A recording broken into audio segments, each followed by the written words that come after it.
beyond all reason. Please just let it go. Let it go, Victor. It is impossible for you to win this war. Watch me.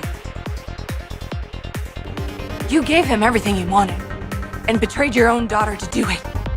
So where is he, Mom, huh? Where's Reg? Reg!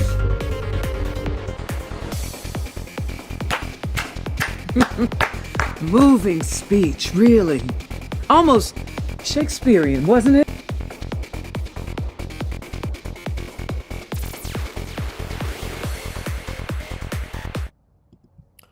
Okay, we are live. Hey, you guys. I see all... Hey, Bree, how many people we can got in here? I know some of them were showing up before the show even started. I just refreshed it. We're already at 20. That was quick. Well, the notification... the notification just went out. That's the thing. Because I saw it when the intro was going. Look, they couldn't wait. Same way we couldn't wait. We had a lot to talk about for the rest of this week. Yep. All right. So welcome you guys to Soap Corner Talk, where Bree and I, Miss T, will be discussing The Young and the Restless, The Bold and the Beautiful, and Beyond the Gates for the week of July 21st. And we got a lot to unpack. We usually do The Young and the Restless first, the Bold and the Beautiful second, a few housekeeping things, and then we do Beyond the Gates. And then, of course, we have our final five segments.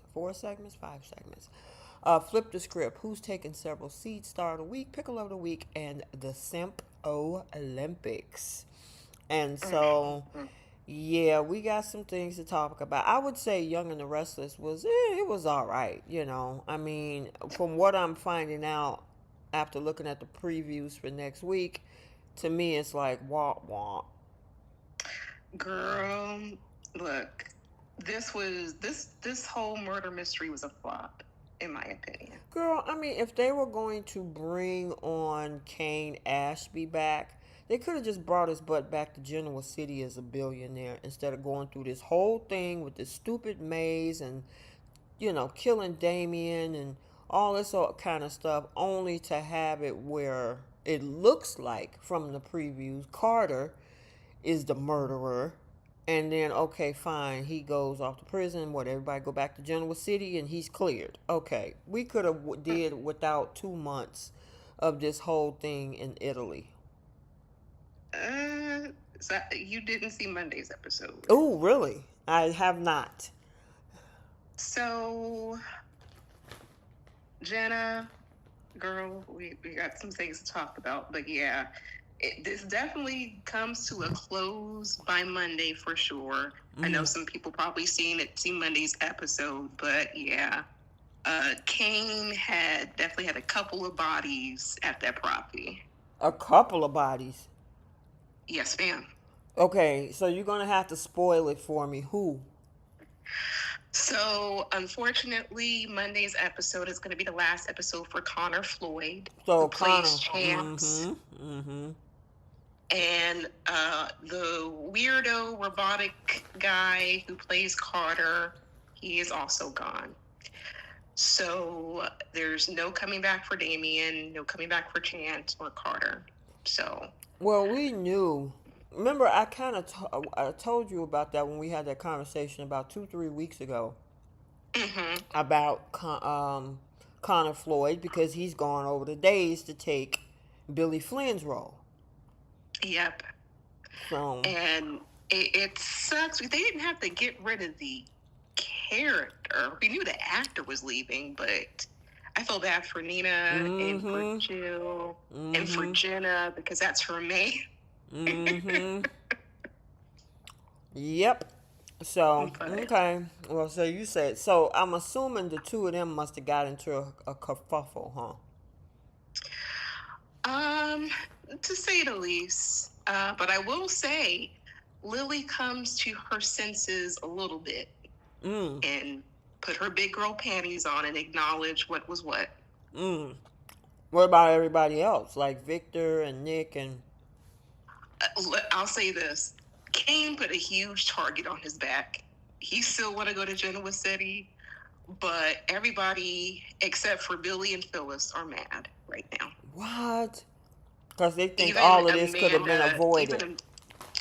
Even Amanda is furious with Well, how everything played out. be furious at the writers because of the fact that maybe we shouldn't even have to go through this. They should have just brought the guy back to town rich and call it a day. What they should have did, and I don't want to flip the script early, but I think what they should have done instead of sending these folks off to Nice or whatever, they should have noticed that a bunch of properties and stuff was being brought up around town, and then wondered why. And it still could have been the Dumas thing under that alias or under that trust or whatever. Or what was the what's the name of his holding company? It starts with an A, doesn't it? It's Arabesque. Arabac, yeah. Yeah, Eric, whatever it is, and everybody would be like, dang, who is this mystery guy that's buying up stuff? And then there's a grand opening or something with one of the businesses that he brought up, and comes from behind the curtain at that facility. It's Kane. We didn't have to go all the way to Nice. I mean, why? I guess they still could have took out two characters. They could have sent Damien and his mama back to, I don't know, L.A. or something. And then Chance, they could have just said, I'm going on a mission overseas and I don't know when I'm coming back. Yeah, this didn't need to happen. We were A-okay with, them doing the recast, but they spent, almost a month and a half out almost there? 2. Yeah, and this is why I didn't believe it was Carter. I'm like, there's no way they're going to make it this easy, but I'm like, really? Really? There were some people online saying that it could have been, I heard Colin, I've heard Ian. Some people even thought it was Adam, because a lot of folks thought it was somebody that would be the least expected, or a person that's not even on screen. But no, they made it quick, simple, fast. Let's just make Carter. He's a throwaway character anyway, so. Yeah.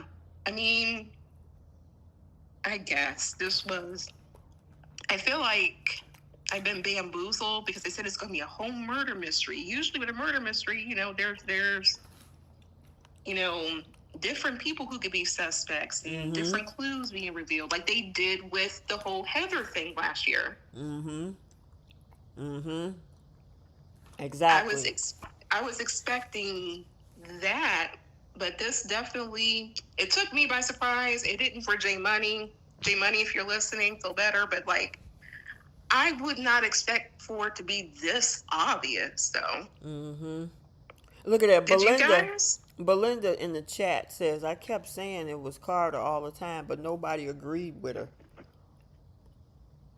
Look, I guess it would have been too obvious.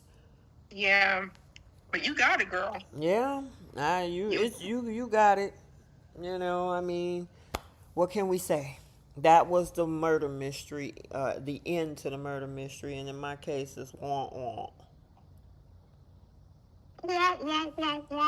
Exactly. All right. I guess we can talk. I know we kind of talked ahead about what happened this upcoming week on the 28th. But there's still a couple things that we need to talk about. This whole thing with Kyle and Audra, because he went to a certain extent in his bath towel to try to catch Audra up. And there's some controversy on whether or not he cheated or not. Was because some people he wanted to get her in the spot where he could call her out, but then you were thinking, nah, you were doing a little bit too much to get to that point. And he didn't even have to be there. He chose to be there. And I know, like, we were split on it. The people online were very split. Because I saw the poll that I have seen. But I'm sorry, but that man cheated. He cheated. He did not have to kiss this woman on the lips. He was kissing on the lips, the neck. He was all up in the towel with his legs spread open. Like, to prove what? Proven what? And on top of that, she didn't confirm nor deny what he said. Like, it's really his word against hers. So I'm like, if he had it recorded, then fine, but he didn't. This man made a conscious decision to go after. His parents told him don't do it. Claire said don't do it. He did what he wanted to do. He knows good and well what's crossing the line and what's not. He did not have to kiss this woman. He did. It was passionate. It was hot and intense. Like, come on. And in a towel to prove a point. Come on now. That's crazy. But, I mean, let me ask the chat again. You guys in the chat, do you think with the extent that Kyle went to trap Audra, type a 1 in the chat if you think it was too far, or type a 2 in the chat, or if you think that, you know what, he got her. So did he go too far? Type a 1 in the chat. If you think nope, he got her, type a 2 in the chat. Let me see what they say. I kind of want to get an idea of, now that this whole week then played out, you know, what are the thoughts on it. So, but yeah, I was like, because my question was, how was he going to prove that, or get her to confess? It shouldn't have mattered to begin with, because as much as he kept on saying, oh, Jabot has nothing to worry about for Bronte, he didn't have to entertain her. Because that would have been another way to shut Audra down. If she wasn't able to make any leeway whatsoever with Kyle, that would have been a way to stop her in her tracks. Because she would have to prove results to Victor. But no, he had to have like these private meetings, the flirtation, and smelling her perfume, and then she comes into his room, he had nothing but a towel, they're kissing and on the bed and everything. I'm like, that's way too far. Okay. And she still didn't admit to anything. Well, listen, it's a mixed bag. Look at the chat. Because I would assume that anybody in this chat would want their significant other to go to those extremes just to prove a point. Especially when this girl doesn't have, like, her company isn't even up and running. It's not even off the ground yet. So she's not even posing any form of a threat to that company, which is supposed to be the driving force for him. So let me ask you this, to keep it soapy. What way do you think that he could have trapped her?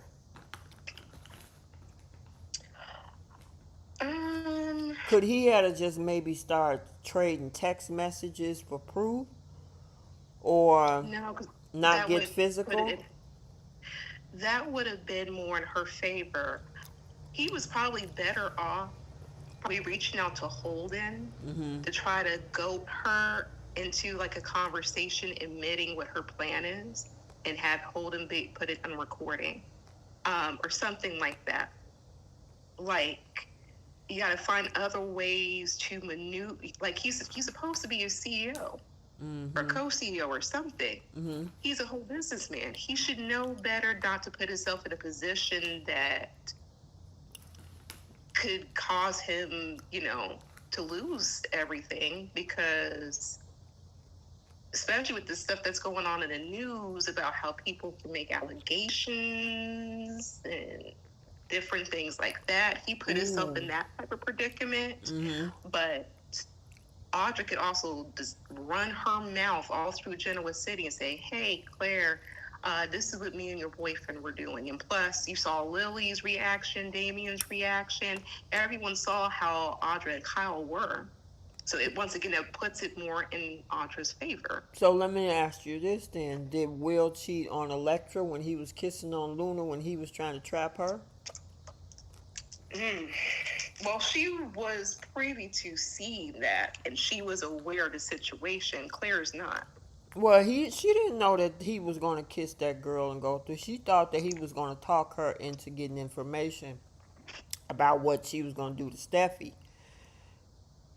I feel like that's apples and oranges because she knew what the purpose of Will was going over there for. She knew that Luna was really interested in this man and all of that.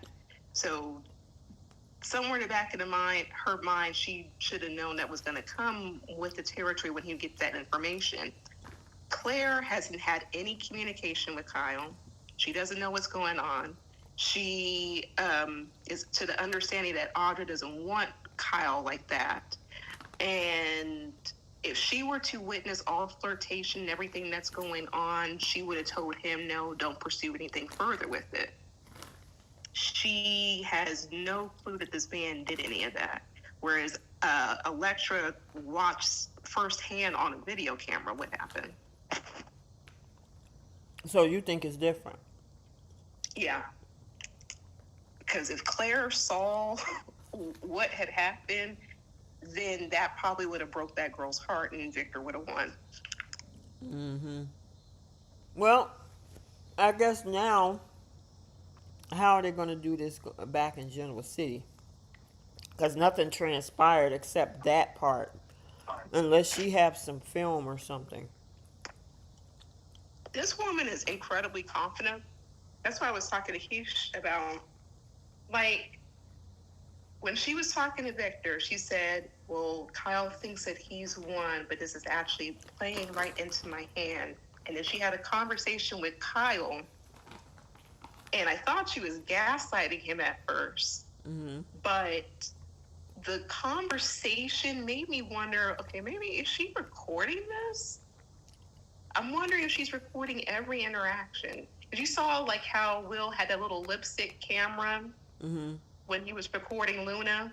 She could easily have something similar because this woman has no problem going to those extremes, especially to secure her company.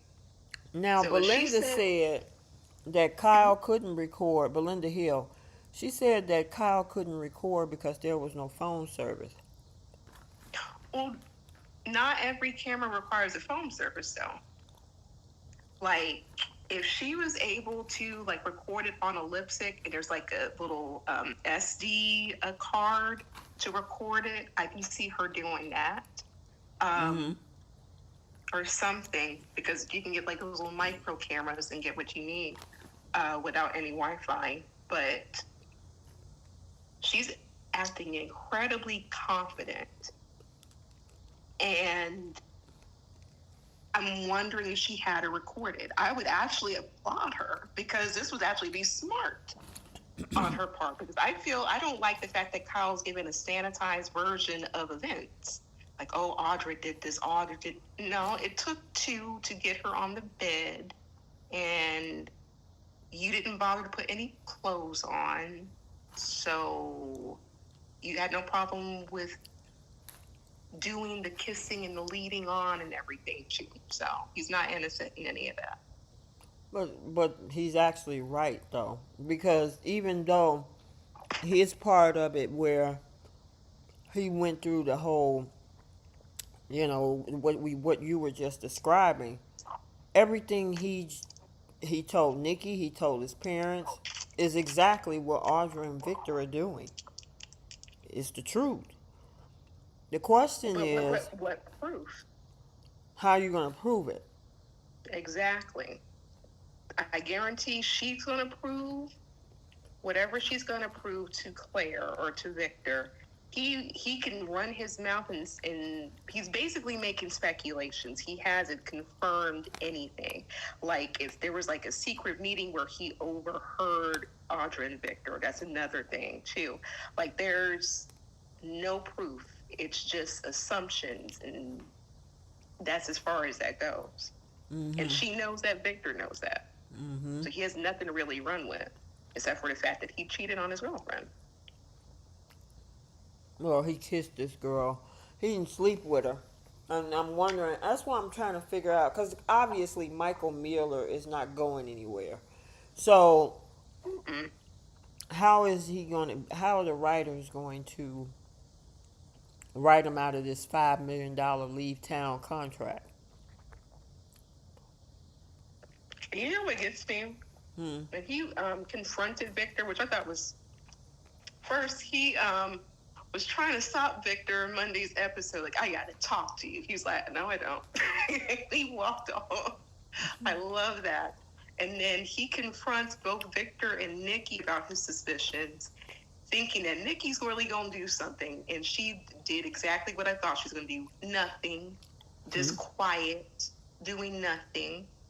And Victor was going to deny that. I honestly feel that even when he was saying, like, oh, Claire and I were going to move in together, there's nothing you can do to stop us. He said, watch me. I'm like, sir, this girl is still going to want this man's approval.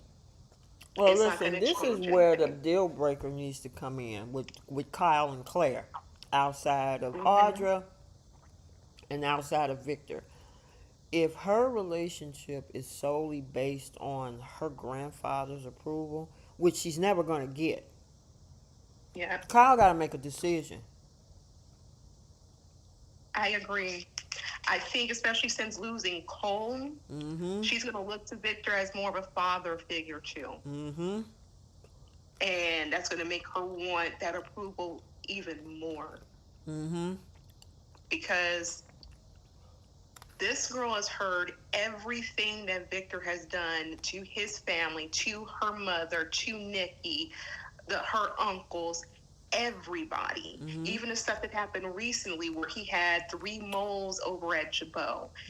She knows there's something up with Audra. It does not matter to that girl. Right. She still wants approval from Victor regarding Kyle. So I'm like, he did all of this to prove what? It's not going to change that girl. Which means is that, which means Kyle is going to have to make a decision. Like, listen, he's not budging. So either you're going to have to let us move on with our relationship, or we can't go any further because your grandfather is not going to accept me.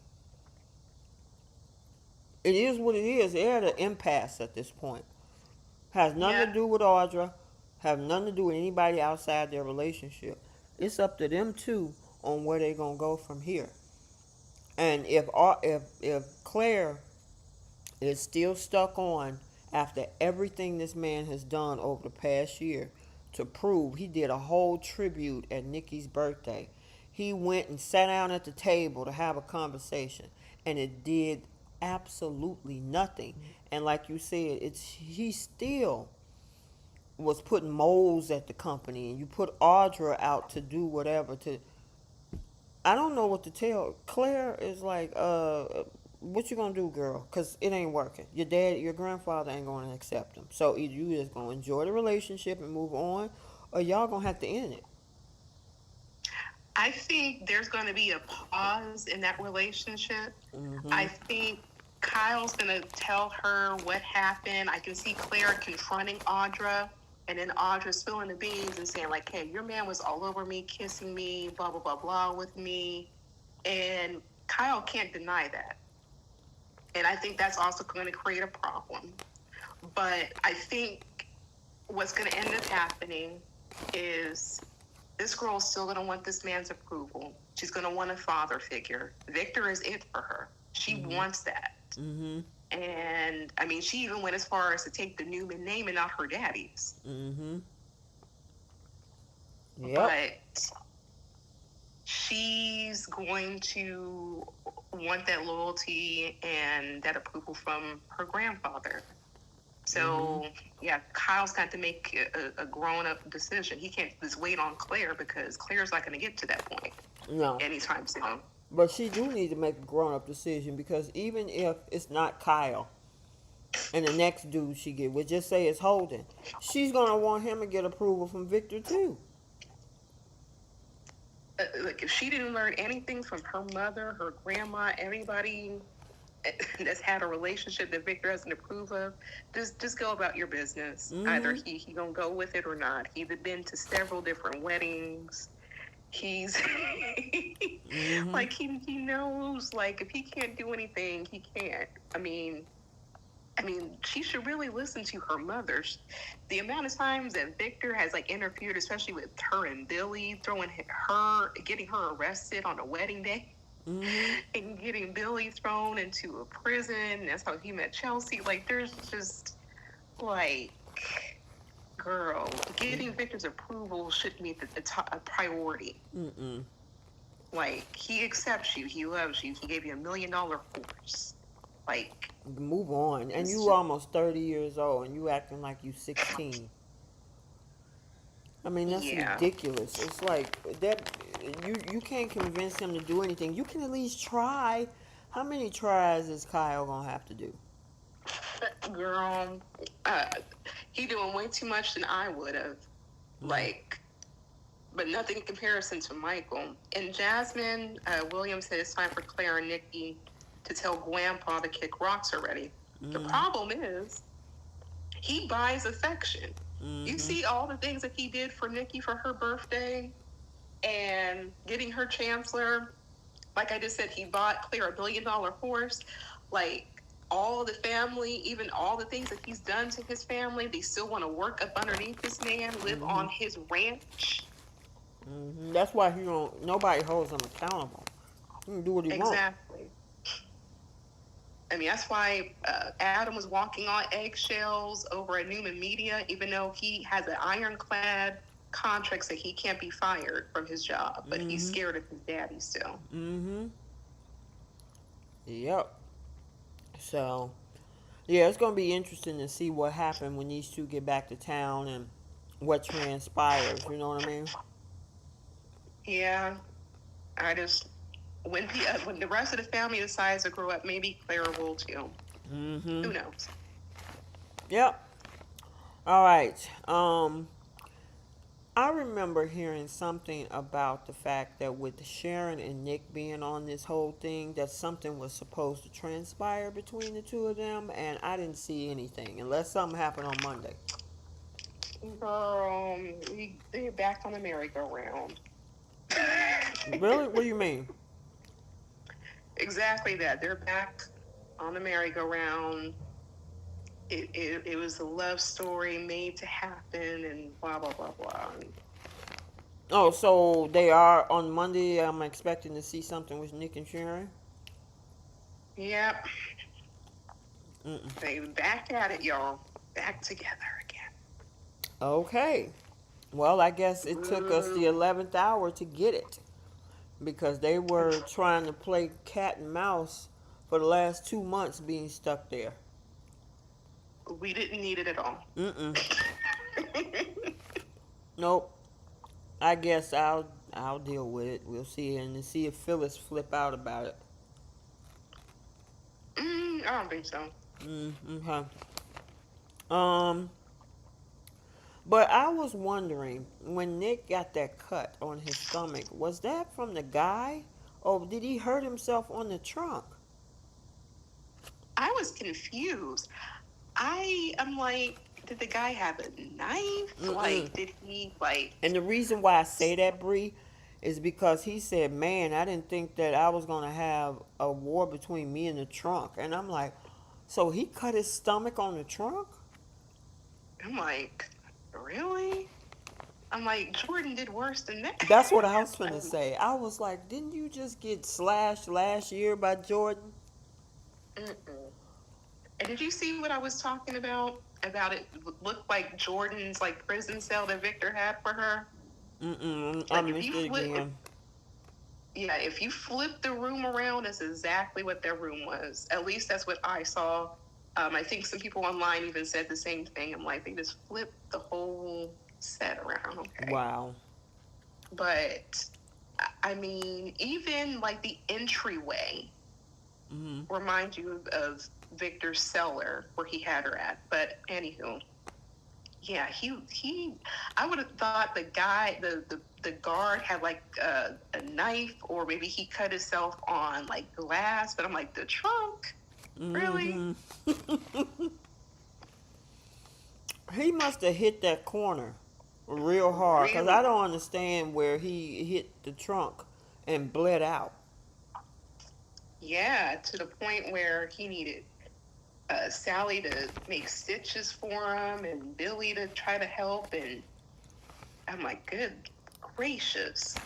But yeah, this is what happens when you put your cape on and you want to try to save the day. You know, it's a thankless job. Lord. What would you say overall you give this murder mystery? Knowing the result now, I'm giving it a D. I'm sorry. Like, writers, I actually had high hopes. I was actually excited. We were excited. Like, I was like, oh, like, we might get some new characters. Like, this might kind of deep dive into, like, maybe how King got his fortune. Like, but it's Carter. I would have rather for it than being B. Carter. Like, twist it up, mix it up, something. I mean, I would have even been like, okay, maybe Ian was following them all around, or people were saying that it could be Kane's other son, or Sam. You know what I mean? Girl, I give it a D minus because I like mysteries, and this wasn't it. First of all, they drug it out. Everybody arguing amongst each other and walking through that maze lost in the sauce. And then we get to find out it was only Carter. Right. They drug out the whole Aerosol to do mock thing. That's what they drug out for 6 months. And then you had to get rid of Jermaine Rivers. Yeah. Like, he was so nice to look at, and saw his chest and his tattoos. It was so nice. But you got rid of him, and then Monday we lose another gorgeous, tall Draco. And we lose Carter, and it's like I'm not understand. And you know what Carter's reasoning was? I mean, the episode itself was about a C minus, so that you're aware. But like, to put Kane and Lily back together, to get Damien out of the way. I'm like, you don't even know those two. You know nothing about Kane and Lily. Nothing. You didn't even know that was his name. The thing is that everybody knew. Well, first of all, they made it a big thing, and even Jermaine Rivers said this on his I think Instagram Live, when he was like, I remember casting for the role because they put it out, and I remember we were talking about it last spring when we were saying they were looking for a 40-year-old black male for a role, and we was like, oh, okay, who is this going to be? And sure enough, it was him. Only to get this man here, and then they gave us I would say they put it out there talking about how Lily's going to get a new romance, right? And then they hinted around Damien. He showed up. Remember, they even gave us flashbacks of when he showed up over at Society and ran into Lily. And we was like, oh, okay. Only to bring back Kane and kill off the Damien character. And then Lily wasn't even remotely interested in this No, man. she led this man on for 7 months, using him, and the dude was so interested in her that he would have pretty much did everything she wanted. And we sitting back like, she's not interested in you, she's just using you.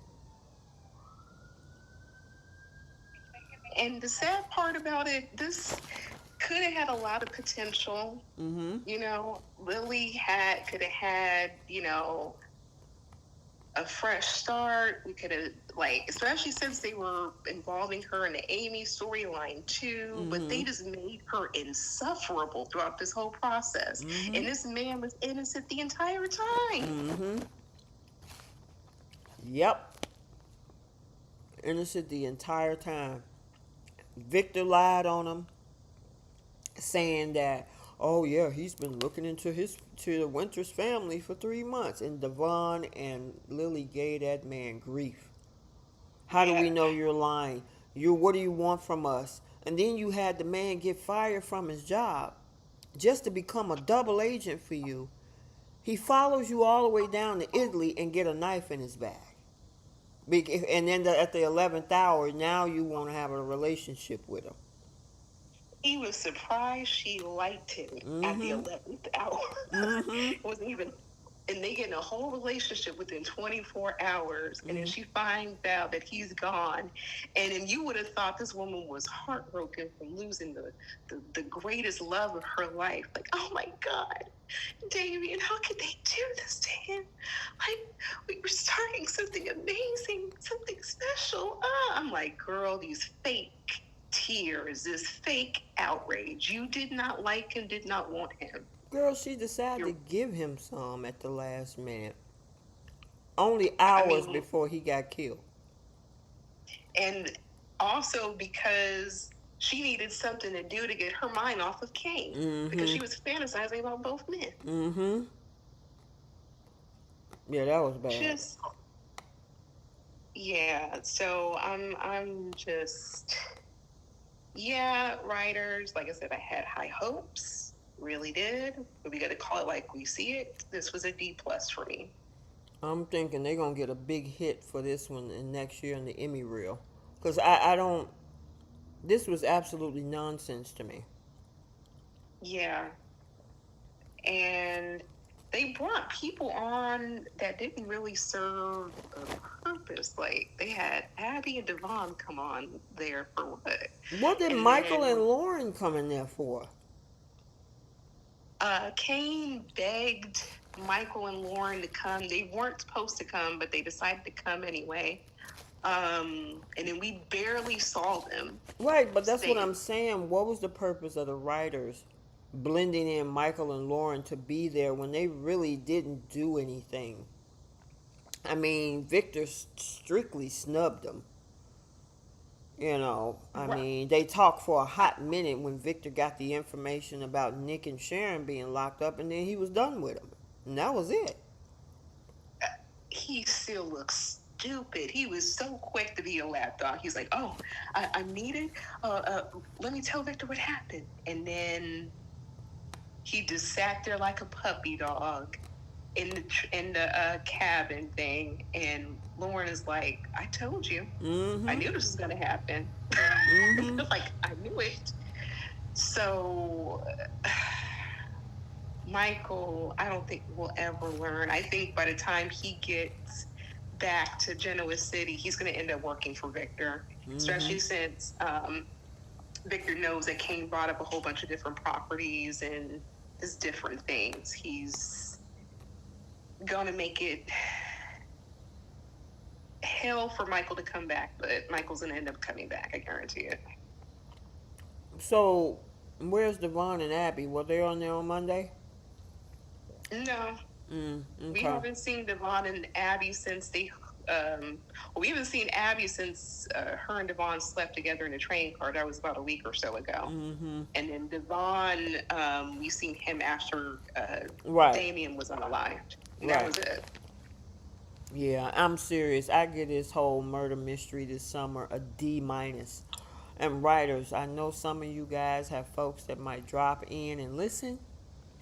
I don't know what they're saying on the other podcasts, but over here, you check the comments, you're getting D's and F's. I haven't seen one A, B, or C yet. And they won't. I mean, look, there could have been different ways they could have went about it, or maybe this was just to give us a little something for July sweeps, I guess. And then we lost a legacy character actually. Because Chance is a legacy character, so that just really sucks. Jenna, I'm so sorry you lost your man, girl. Look, I'm gonna miss looking at him. You're gonna miss looking at him. Look, I was so disappointed by that.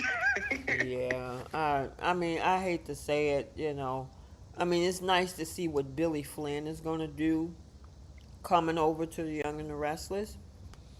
And I don't know if I'm interested in seeing him and Lily together because Lily need to go somewhere and be by herself. Because if I was Kane and everything that she did, I'd be like, why would I want to get back with you? Yeah, she eats crow a little bit on Monday, but I agree with you. But the problem is, she been by herself, and that's why she was acting the way she was. She need to get her some, so she Yeah, can calm but down a bit. not just for Mercy's. But that's what that's. I mean, she had cobwebs. This was the whole purpose of using Damien that night. And then whatever Girl. he was doing, it was enough for her to be like, okay, yeah, I could definitely do this. I'm gonna go ahead and call this a relationship. Mm-hmm. Girl, mm-mm. And Medora said Y&R is just background noise in her house. So I guess when the show comes on, it's... Look, I don't, Medora, I'm with you. There'll be like some episodes, like I'll even say it in the group chat, like, hey, if you need to do laundry or do dishes and need something playing in the background, this is the episode for it. No shade whatsoever to the actors, nothing like that at all. Let But me there'll be ask you some something. episodes. So let's move Lily out of the equation. With the new Kane coming back to Genoa City, who do you think could be a love interest for him? Audra, Phyllis? Um, I have a hard time seeing him and Phyllis. Okay. And we know Audra is ready to go at a moment's notice. She will be on her back, as we saw with her and Kyle. To be very honest, when he had that interaction with Chelsea, I was like, I liked the chemistry between Billy and Melissa Clary again. Okay. I didn't mind it at all. I was like, if we can get Kane and Chelsea, especially since prior to the recast of Kane, Mm-hmm. Chelsea was very interested in Kane. Mm. Okay. So, and I think even Chloe was going to try to hook her up. So if we can revisit that, I wouldn't mind it. And I know later down the line we might get Kane and Victoria because they also had chemistry too, the characters. Okay. Well, I only see one person. I see Tammy saying that Audra and Kane might be good together, but I don't know. It's going to be interesting to see. More than likely, obviously, you're going to try to throw Lily back in the mix of that. I mean, it's her baby daddy, so. She wasn't acting like it. She was quick to get the pitchforks and call the FBI and everything and said, hey, this is the man who did this. I have no proof But this at is all. also the same man she was having fantasies about. That is true. So he ain't that far removed from her mind. I agree. Belinda said Kane and Amanda. I don't know about that. I think she's going to steer very clear of him after Monday. Yeah, but then what's she going to do? Is she going to leave town? Is she sticking around or what? That's a good question because I wasn't sure if Michelle Morgan, if she's staying on full time or was this just for like a temporary like contract thing for this murder mystery thing. I would love for her to stay. It would be great if she did, but the likelihood, I don't think so. Okay. Yeah, so I mean, she might be just done with Kane, and she'd be like, you know what, I'm finna go back where her sister is, which I think is in South Carolina. Yeah, Imani. Yeah, something like that. Because her dad. Okay, wait a minute, because I know the mom passed. Right. Her dad went to prison, right? I believe so. Okay, so it's just her and her sister. Yeah. Okay. Well, she might go and do some private practice down by her, because her sister's an attorney too. So, And I would have loved for Amani to come back for Nate. I mean, but the likelihood of that's happening girl, is you slim. know that's this. They're gonna be like, if you want to, if you want that to happen, and see something like that, go to Beyond the Gates. It's just so unfortunate that we couldn't even keep Damien around a whole year. Yeah. I mean, Holden is still around, but how long is that gonna He, last? he's on contract. Well, we had So we had Jermaine Rivers in the credits. that is true. So it's like, what was y'all? Did y'all at the last minute decide to get rid of him, or what happened? I have no idea. Something's got to give, but I'm just, yeah. If Amanda doesn't come back, I honestly wouldn't be surprised as the way that she reacted to what happened. But here's an opportunity for Michael to get hired as Kane's attorney. That would be nice. Girl, wait a minute. Tammy Powell says take Amanda and Audra to Beyond the Gates. Girl, could Girl, you imagine if Audra played an old ex-girlfriend to Tomas? oh, and then her and Eva interact. Oh, I wasn't even thinking that. I was thinking that she would give Haley a run for her money over there with Bill. girl, I would bring They definitely. Amanda. Amanda could be an old somebody that, because she's an attorney. Mm-hmm. She could be somebody that Bill, because Bill used to have a bunch of situationships, right? Yeah. Well, I don't know, how old is Amanda? Amanda in her 30s. Yeah. Amanda and Yvonne are in their mid-30s now. Okay, Because so Lily's supposed to be 40. well, it could be somebody that Jacob met, and maybe she was like, hey Jacob, remember when you did a case down in so and so, so and so, and we had coffee? Ooh. And Naomi is like, wait, what? Or here, I had something good. Let me see this.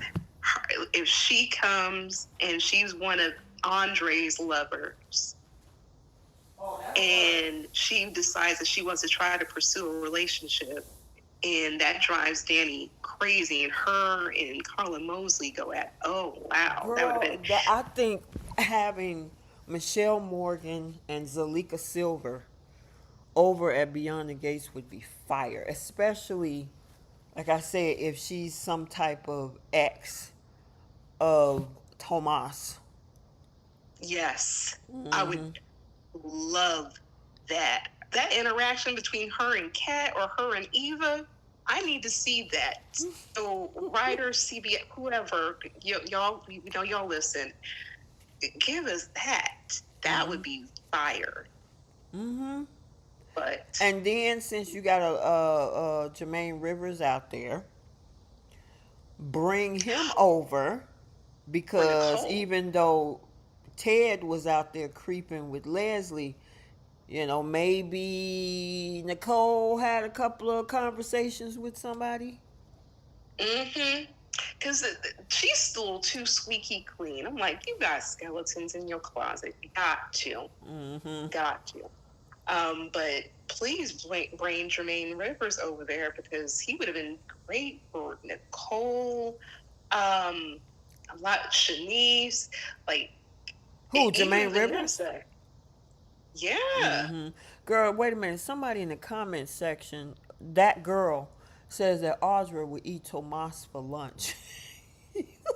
And this week alone will be well deserved. He gonna get a lot of seats. He gonna take all of them too, with his audacity. Girl, wait a minute. Jasmine said Tempur-Pedic is too grown for Cat.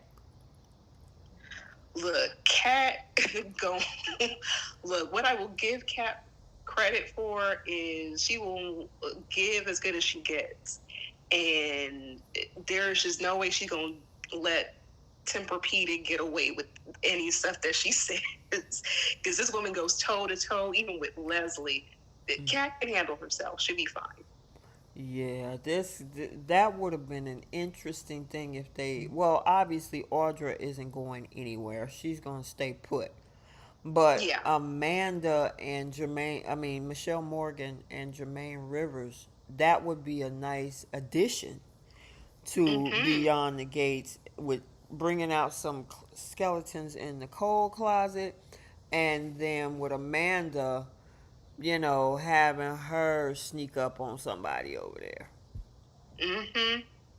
I think, we are producers credit, because we know what we like to see, and we know you guys like hearing that too. So Girl, I would just love, you know what? When we get a chance, I'm going to talk to you about something very interesting that I found.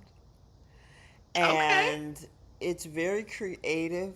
And I don't know if you've ever heard about it, but I would love to create clips of specific characters, crossing them over, and you can make it. Yeah, but I'll discuss that with you later, because I found out something Yeah. very interesting in a way to do that.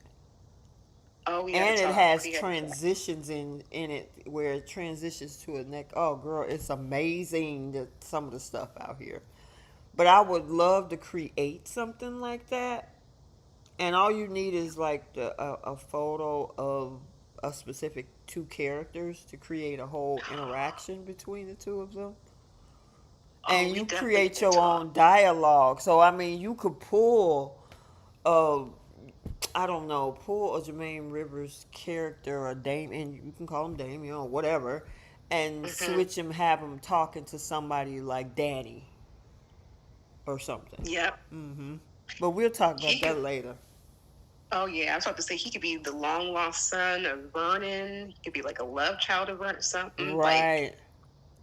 Oh, especially since he doesn't have any boys. Hmm. Um, like so many different opportunities. But we'll talk. We will talk. Girl, yeah, Um, yeah, what I found, I'm like, ooh, that would blow up certain things. But yeah, okay. See how we had to cross over other people just to make this week of Girl, that YNR I'm Young interesting. and the Restless. I mean, geez, I don't. You see, we didn't even talk much about Kane, except coming back to Genoa City. The only thing that we really talked about is what happened on that, where he got his stomach slashed on that trunk, and the situation with Kyle and Audra, and that was pretty much it, because none of it, the rest of it is just ridiculousness at this point, especially since we looking like it's Carter that's behind all of this. Yep. And that's it, y'all. Yeah. Like, I was gonna say that Nikki was about to sell over Chancellor in exchange for Nick, but we already know Nick is out, and that didn't happen. But Mm-hmm. that was it. Yeah. That's all we got. That's all we got, girl. All right, we moving on to bold. How many people in the chat? Ooh, we got 101. Uh, Thank you guys. Please hit oh that my like God, button. that is amazing. Thank you guys. Make sure you tap that like button. Make sure you subscribe to the channel, and make sure that you're also following on other platforms. I've been posting pretty much daily on TikTok under the Soap Corner Talk account, because I've been getting a day ahead clips, and it seems like folks are loving it. It's getting tens of thousands of views over there every time I post a clip from the next day. So go over there, hit that follow if you are on TikTok, and you can follow Soap Corner Talk, and you can see all of the day ahead clips that I've been posting over there. So pretty interesting stuff for bold, only for bold, because I mean, I guess I could clip up some things from Y&R, because we get to see stuff a day ahead, but to me it's like nothing exciting. So Mm-mm. I usually don't show any day ahead clips over there, but folks has been loving the bold clips that I've been posting. So make sure you follow. All right, We're gonna talk about the Bold and the Beautiful. Um, the aftermath of Liam Spencer's surgery. Um, look like there's a redemption arc going on for someone. We got somebody that popped into town and some folks that's going out of town. And Ivy, who came back last year in May to kiss Liam, now a year and 2 months later, she realized that that's why she came to town, even though she hasn't done anything since then. So, Can we talk about that since that was yeah, Monday's? let's go. Go ahead and hit it, girl. What you got to say about Ivy Forrester? She said her main reasoning for coming back to LA was to get back with Liam. Like, remember when she did before she was pitching the jewelry line, that she was already in LA for a couple of months, and we saw this woman sparingly. Exactly. And we were like, well, maybe she might be dating Liam on the side or anything. And then, like, Liam is single as a dollar bill. Like, He's been no pun single intended. all year before all of this mess started happening. This man was 2 solo dolo. years. He's been single for 2 years. Because Hope had her little entanglement with Thomas for about a good year, and then all of 2024 he left, and then she was trying to pursue Finn, and then she decided to get with Carter, and so it's been about 2 years. Like, Well, that was 2023 when they got the divorce. yeah, and he's been single. This is very rare for a waffle king, and like, she didn't have to worry about any competition. She could have went in and got her man, but I'm like, now you're just thinking about him. Well, it was crazy because remember when she came in, that I think it was like May 7th or something of last year, she was only on screen for a day and a half. And we didn't see her Yeah. again until the fall. And when she came back, there was zero acknowledgement about Liam. None. Right. It didn't make sense. Like, and I'm like, Electra's dating his brother. You know, like, I'm just a little confused as to where that girl's been. Didn't I just see? Yeah, Gail Lewis is like, can we talk about Ivy? Where has she been? She should have gone to Liam. She really could have. Like, I mean, if you were that, you came to, according to you, when that picture in the upper right hand corner is her telling Electra the reason that she came back to town last year was for Liam. But when you finally came back with the jewelry line, when Carter brought you back in the fall, or well, early this year, wasn't it? Because the fall, they didn't own the company until, what was it, like November, December?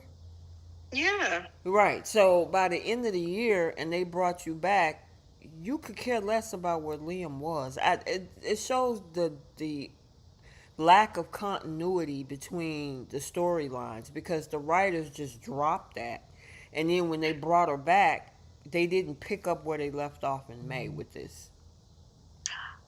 right.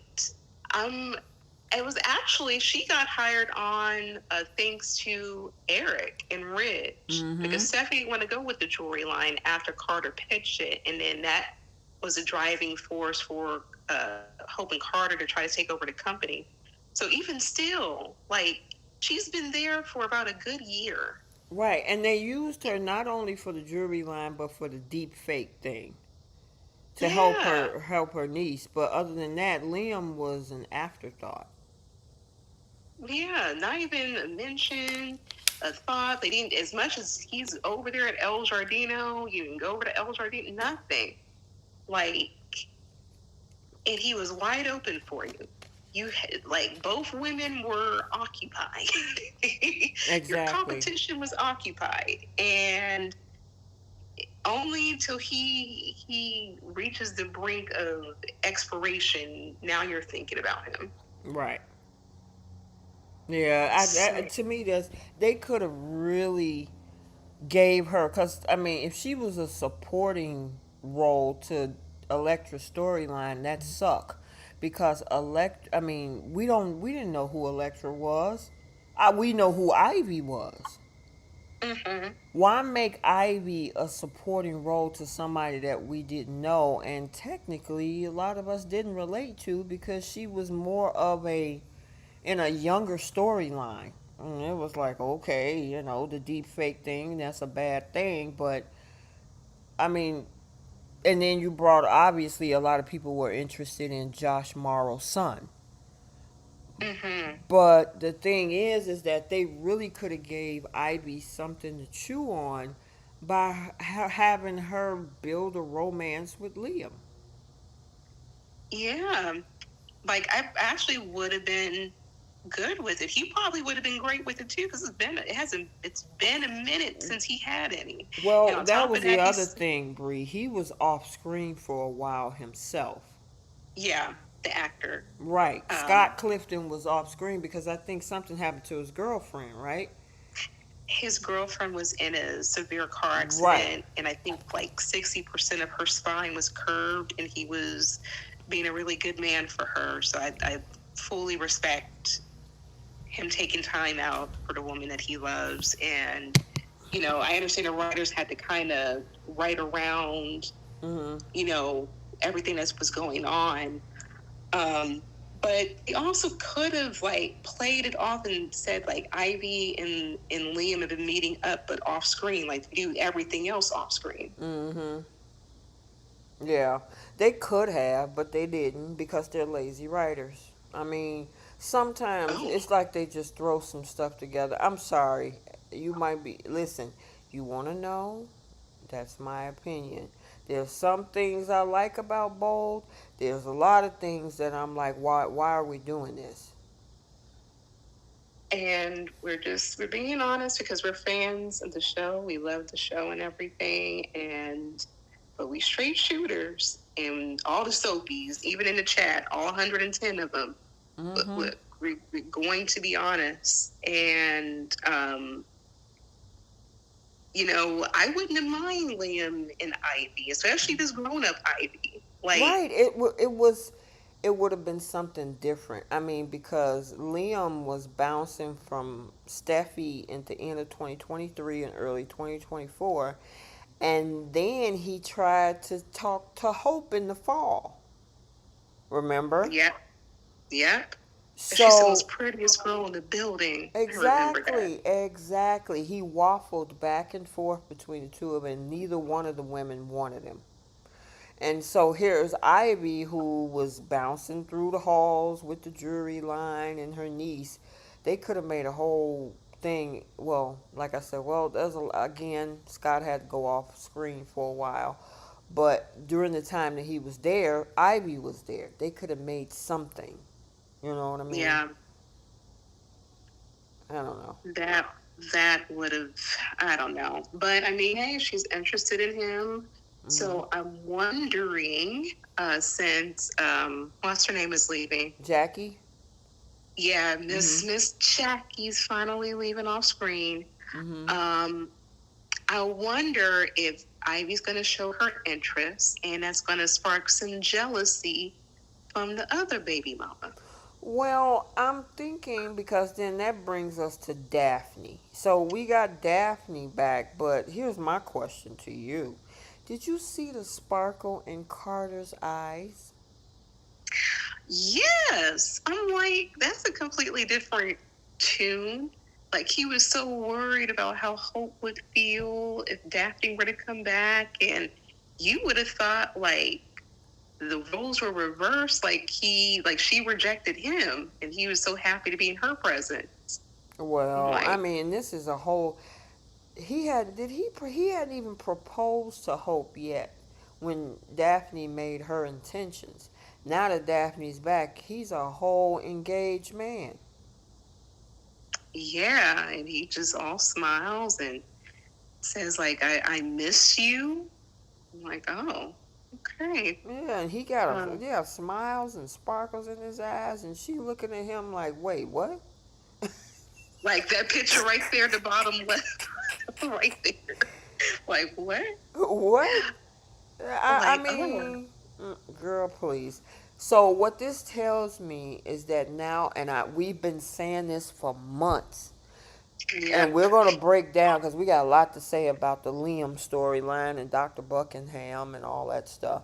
But now Hmm. that we know Liam is okay and the man is not about to, become go under 6 feet, um, Hope might retract Hmm. because she already And said she loved this man, but because she thought he was going to die, she went ahead and pursued this thing with Carter. Now he's not going anywhere. She's probably going to make an about face and go after Liam. I believe that. I think we called it like Liam's going to be fine. As soon as Mm-hmm. he starts to get better or get his cure, that's when she's going to change her tune. And I think, especially when she finds out that Ivy's circling around and saying that she's interested in Liam, that's going to be have her question things. The only reason she was pushed into Carter's direction was because of Liam. Yeah, because Liam Liam, told her to. exactly. Because that girl, what Carter heard was exactly what she meant. And Yeah. he walked away. He had a fit. He started talking to Daphne. And then Liam, after Carter left the door, Liam was like, no, no, no. Don't even forget about me. Go be with him. Da da da da da. And so she like, okay, I guess so. Well, now he's not going anywhere. Yeah. So, and then how about the fact that prior to Liam telling her about his diagnosis, Carter told her, take all the time that you need. She wasn't Mm-hmm. even ready to go back and commit with this man. Yep. Yep. And Remember, he then, had to pretty much beg her to accept that proposal because originally she was like, well, no, I need some time, I need to think about it. He kept pressing her to accept his ring. There is no way that if a man proposes to you that you're going to be like, well, I don't know, yeah, give me some time. She didn't want to marry this man. She only married him because Liam told her to. well, she not married yet. They gotten She only wants engaged. to marry this man because Liam told her Yeah. to. And it took this man what 2.5 episodes to Right. try to convince her, and he had to remix the proposal, and Mm-hmm. then it was up until he brought up Liam, and then she said, oh, okay. Right. Like, only because he brought up Liam. Yep. Exactly. So, and I'm like, now that he has his miracle cure, he has a new lease on life. And then now he's going to have a whole nother woman who's going to circle around because she can't blame it on Steffi. Steffi's going to be gone. Right. But Ivy, who is pretty much fresh meat for this man. Mm-hmm. I would prefer, honestly, the Ivy and Liam thing. You think so? Yeah, I'm not. I mean, do we have to go down the Hope road? Okay, so say for example, both those ladies are trying to get with Liam, right? Mm-hmm. Unfortunately for Carter, you know what that means. Let him Yeah. back off. Maybe he pursue things with Daph, right? Mm-hmm. Hope had to be by herself for a change because I mean Ivy, if they, I mean it's something fresh, it's something new with the dialogue to put him with Ivy. It's been a while for those two. You disagree? Yeah. I agree, especially for Liam. I mean, he got cheated on, and then Hope was fantasizing about other men.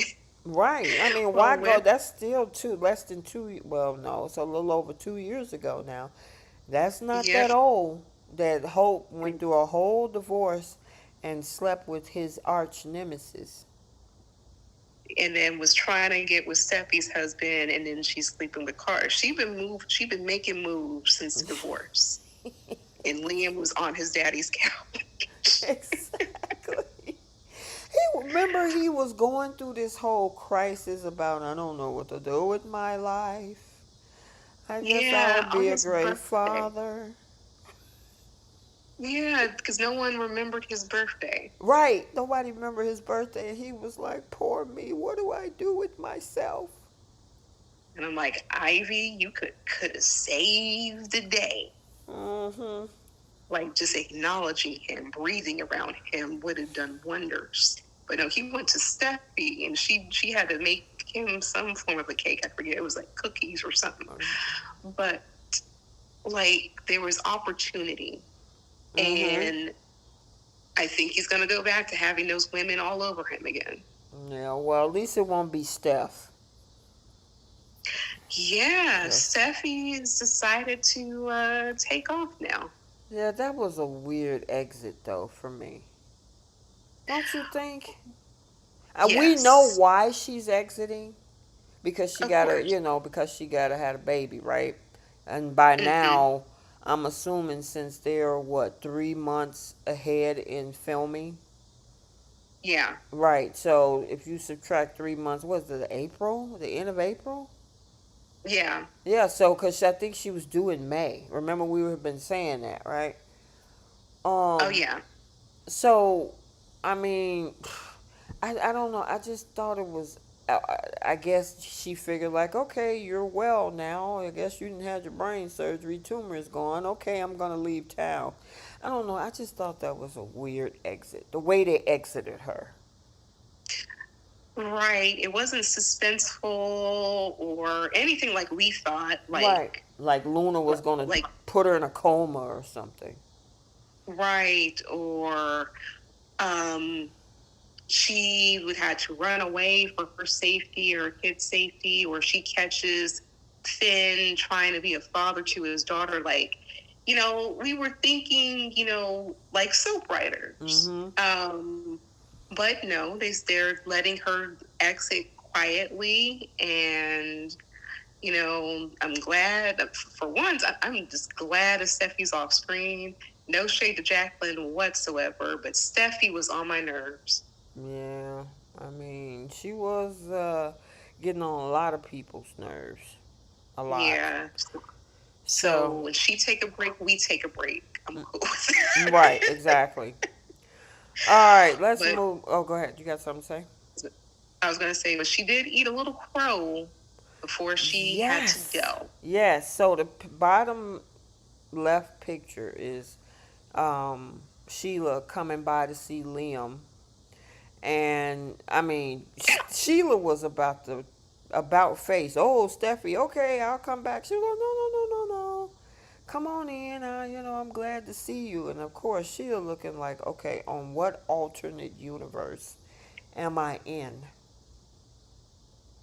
Yeah, where she's asked to stay Right. for one, and the fact that Steffi acknowledged, like, "Hey, you saved my life," like But that show you how you. selfish she is, though. You know why I say that? I think I know, but go ahead. I mean, in order to prove anything, she had to save. She saved your daughter's life, and that wasn't enough. Exactly. But if it's you, it's a different story. Yep. Yep. I agree. But she did eat crow. Mm-hmm. Um, it was Sheila had it nicely sauteed for her. She was eating it up and saying, "Hey, I'm thankful.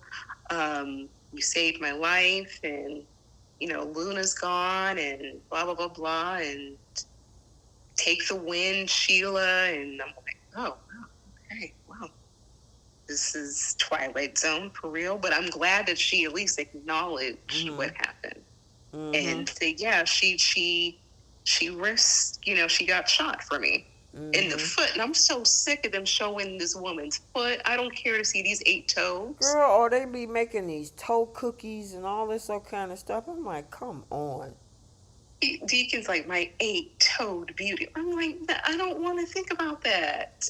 And then they showed, maybe I haven't seen the foot before, but like both of the toes in the middle are gone. I Yeah. was like, whoa. Girl, they trying to be funny. Oh, And that I Lordy. was like, okay, whatever.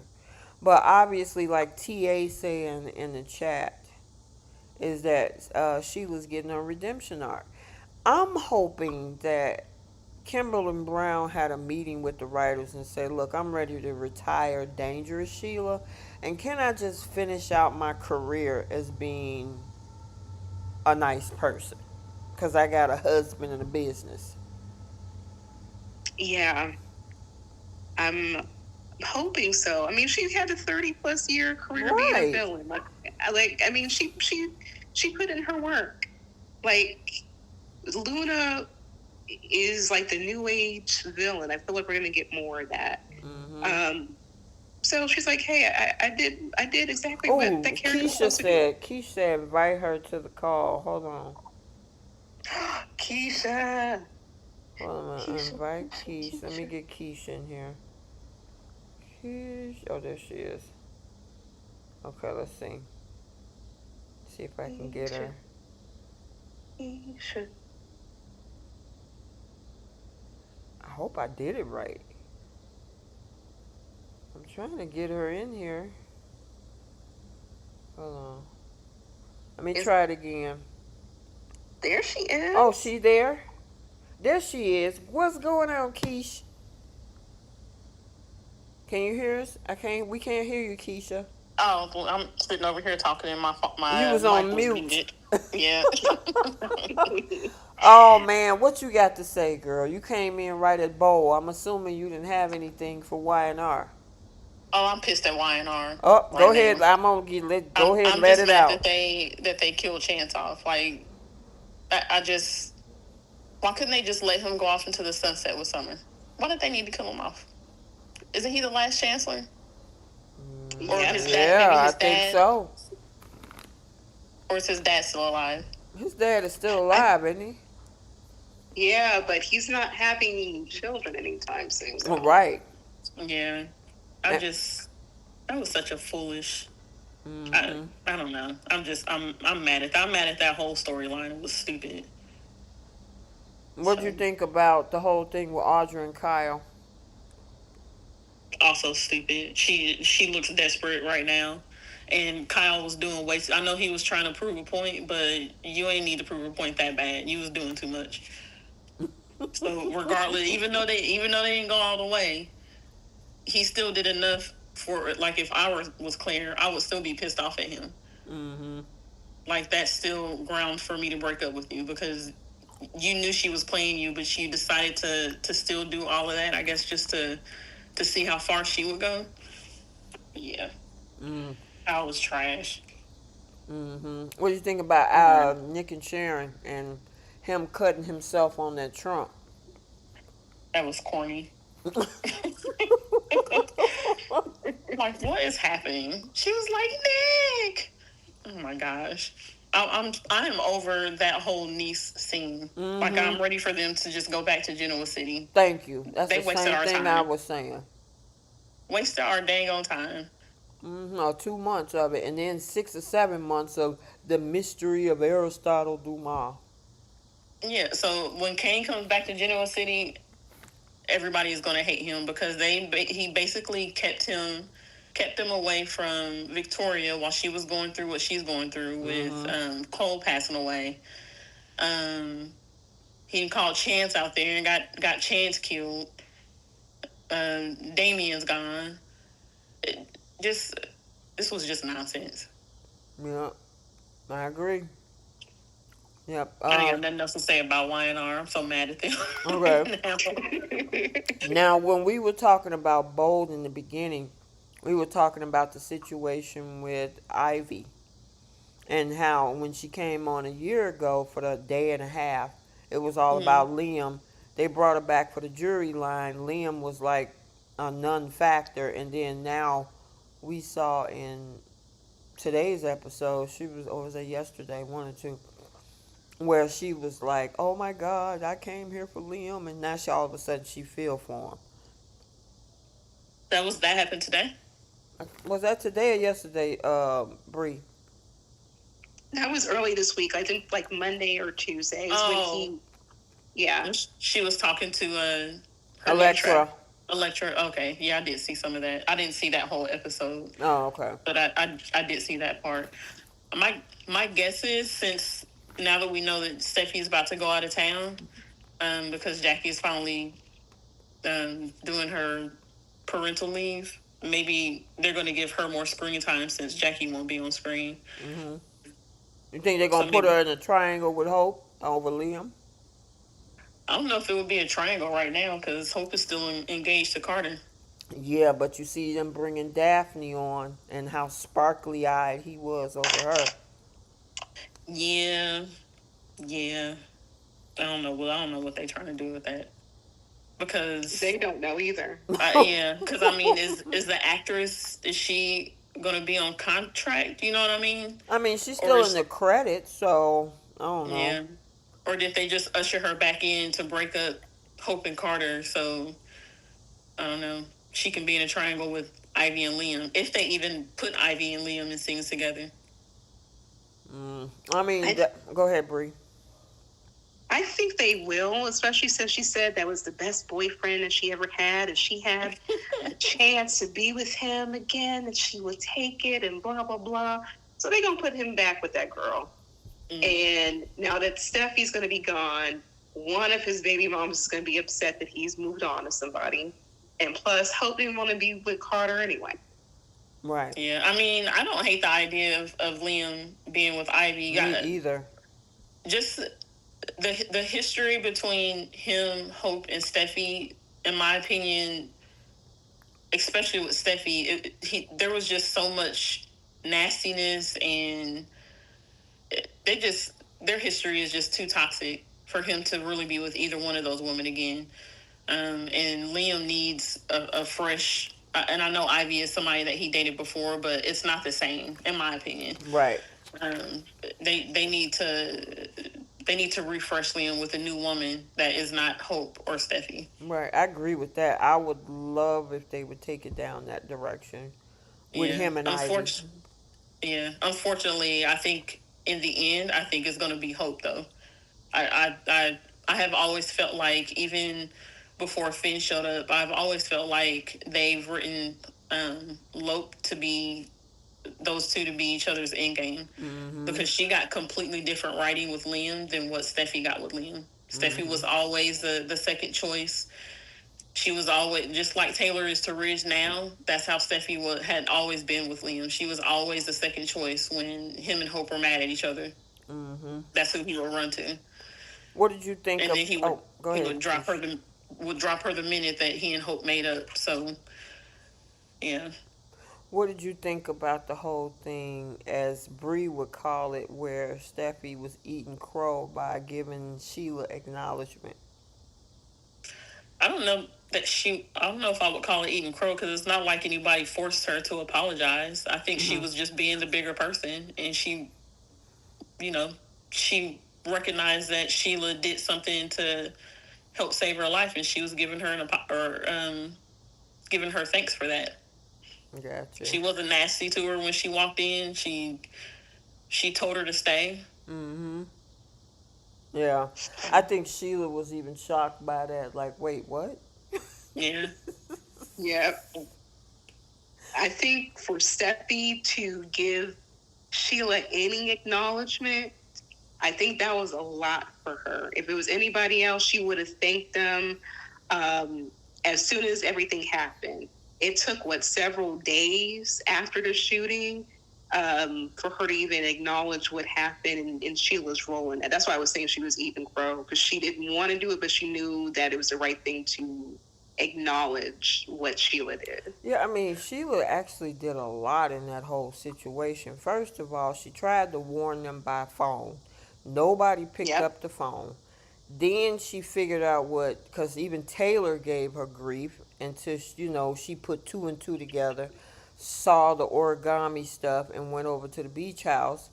And then got into a whole back and forth with Luna, tried to take the gun from her, got shot in the foot. Liam came up in there. Liam was about to be gone until Sheila threw them crayons on the floor and distracted everybody. So, I mean, she did a lot. Even though I know they're trying to make Liam the big hero, he did the final shot, Yeah, but she did a lot of the maneuvering to, keep both Steffi and Liam from being, gone. yeah. And Yeah. Steffi never said anything to deny that or to try to downplay what Sheila did. She was the one that said, "You know who else is a hero? Sheila," and she didn't have to say that. So I don't know. To me, I didn't view it as it was giving her heartburn to admit that Sheila helped save her life. She openly admitted it today. She openly admitted it in the hospital. And it wasn't like she was like, yeah, it was Sheila. She was like, Sheila was there. She helped save my life too. So I don't know. To me, I didn't view it as her like begrudgingly giving Sheila credit. She was just giving her credit. I guess what Bree is saying, because right after it happened, because I remember us having a conversation about it, like a week or two ago, right after the whole altercation, is that she pretty much didn't say nothing about Sheila. She made Liam the focal point of being a hero. It took, I think, Yeah. an additional 2 episodes for her to finally bring up, well, Sheila did help too, in so many words. Because I was like, dang, I mean, because I even said it in one of my recaps. I'm like, are you going to admit that Sheila was a part of this? I think it was 2 back-to-back days that I did. And then later on, it dawned on her that Sheila was a big part of it. And I was like, ooh, it's about time. So I mean, I guess that's where maybe the begrudgingly thing came from, because she had to come to the consensus that, well, Sheila did have a hand in this, even though she didn't want to bring it up. Go ahead. Who was that going to say something? That was me, Mm-hmm. because Sheila could have just allowed whatever to happen if she wanted to. And I think Steph even brought that up, like, hey, you and Luna could have had a relationship with Finn. I would have been gone, but she chose to save me. And the thing is, so much has transpired. Like, even Steffi and Hope went to work. They brought up Sheila, but it's a whole other thing when you speak with the person who saved your life. Like, she wasted no time acknowledging the people who did help save her. It took her a moment to try to even remotely get to Sheila. That's why I said, like, okay, this girl was eating a little bit of crow. It's an ironic thing that the person who came and terrorized your family is the person who also saved your life. So I understand Steffi's point of view, that it wasn't the most ideal thing to do, but she at least acknowledged what happened, because she Well, wouldn't be here. well, here's the other thing. Does that now bridge some sort of, which takes us to the picture in the lower right hand corner, between her and Finn? I think so, especially since Steffi is going to go bye-bye. Mm-hmm. So, And she taking the Finn, kids with her. yep. So the fact that he made the effort on his own to go to El Giardino is going to say a lot. And I think Sheila's going to be the one he's probably going to vent to in regards to how he feels about losing Luna. Mm-hmm. And I'm wondering if we'll catch him in a moment where he's like hugging Sheila or having a relationship with Sheila, and that's when Steffi comes back and witnesses that. But I think they're planting the seeds that, for one, Finn is going to have a relationship with her because she did good. Mm-hmm.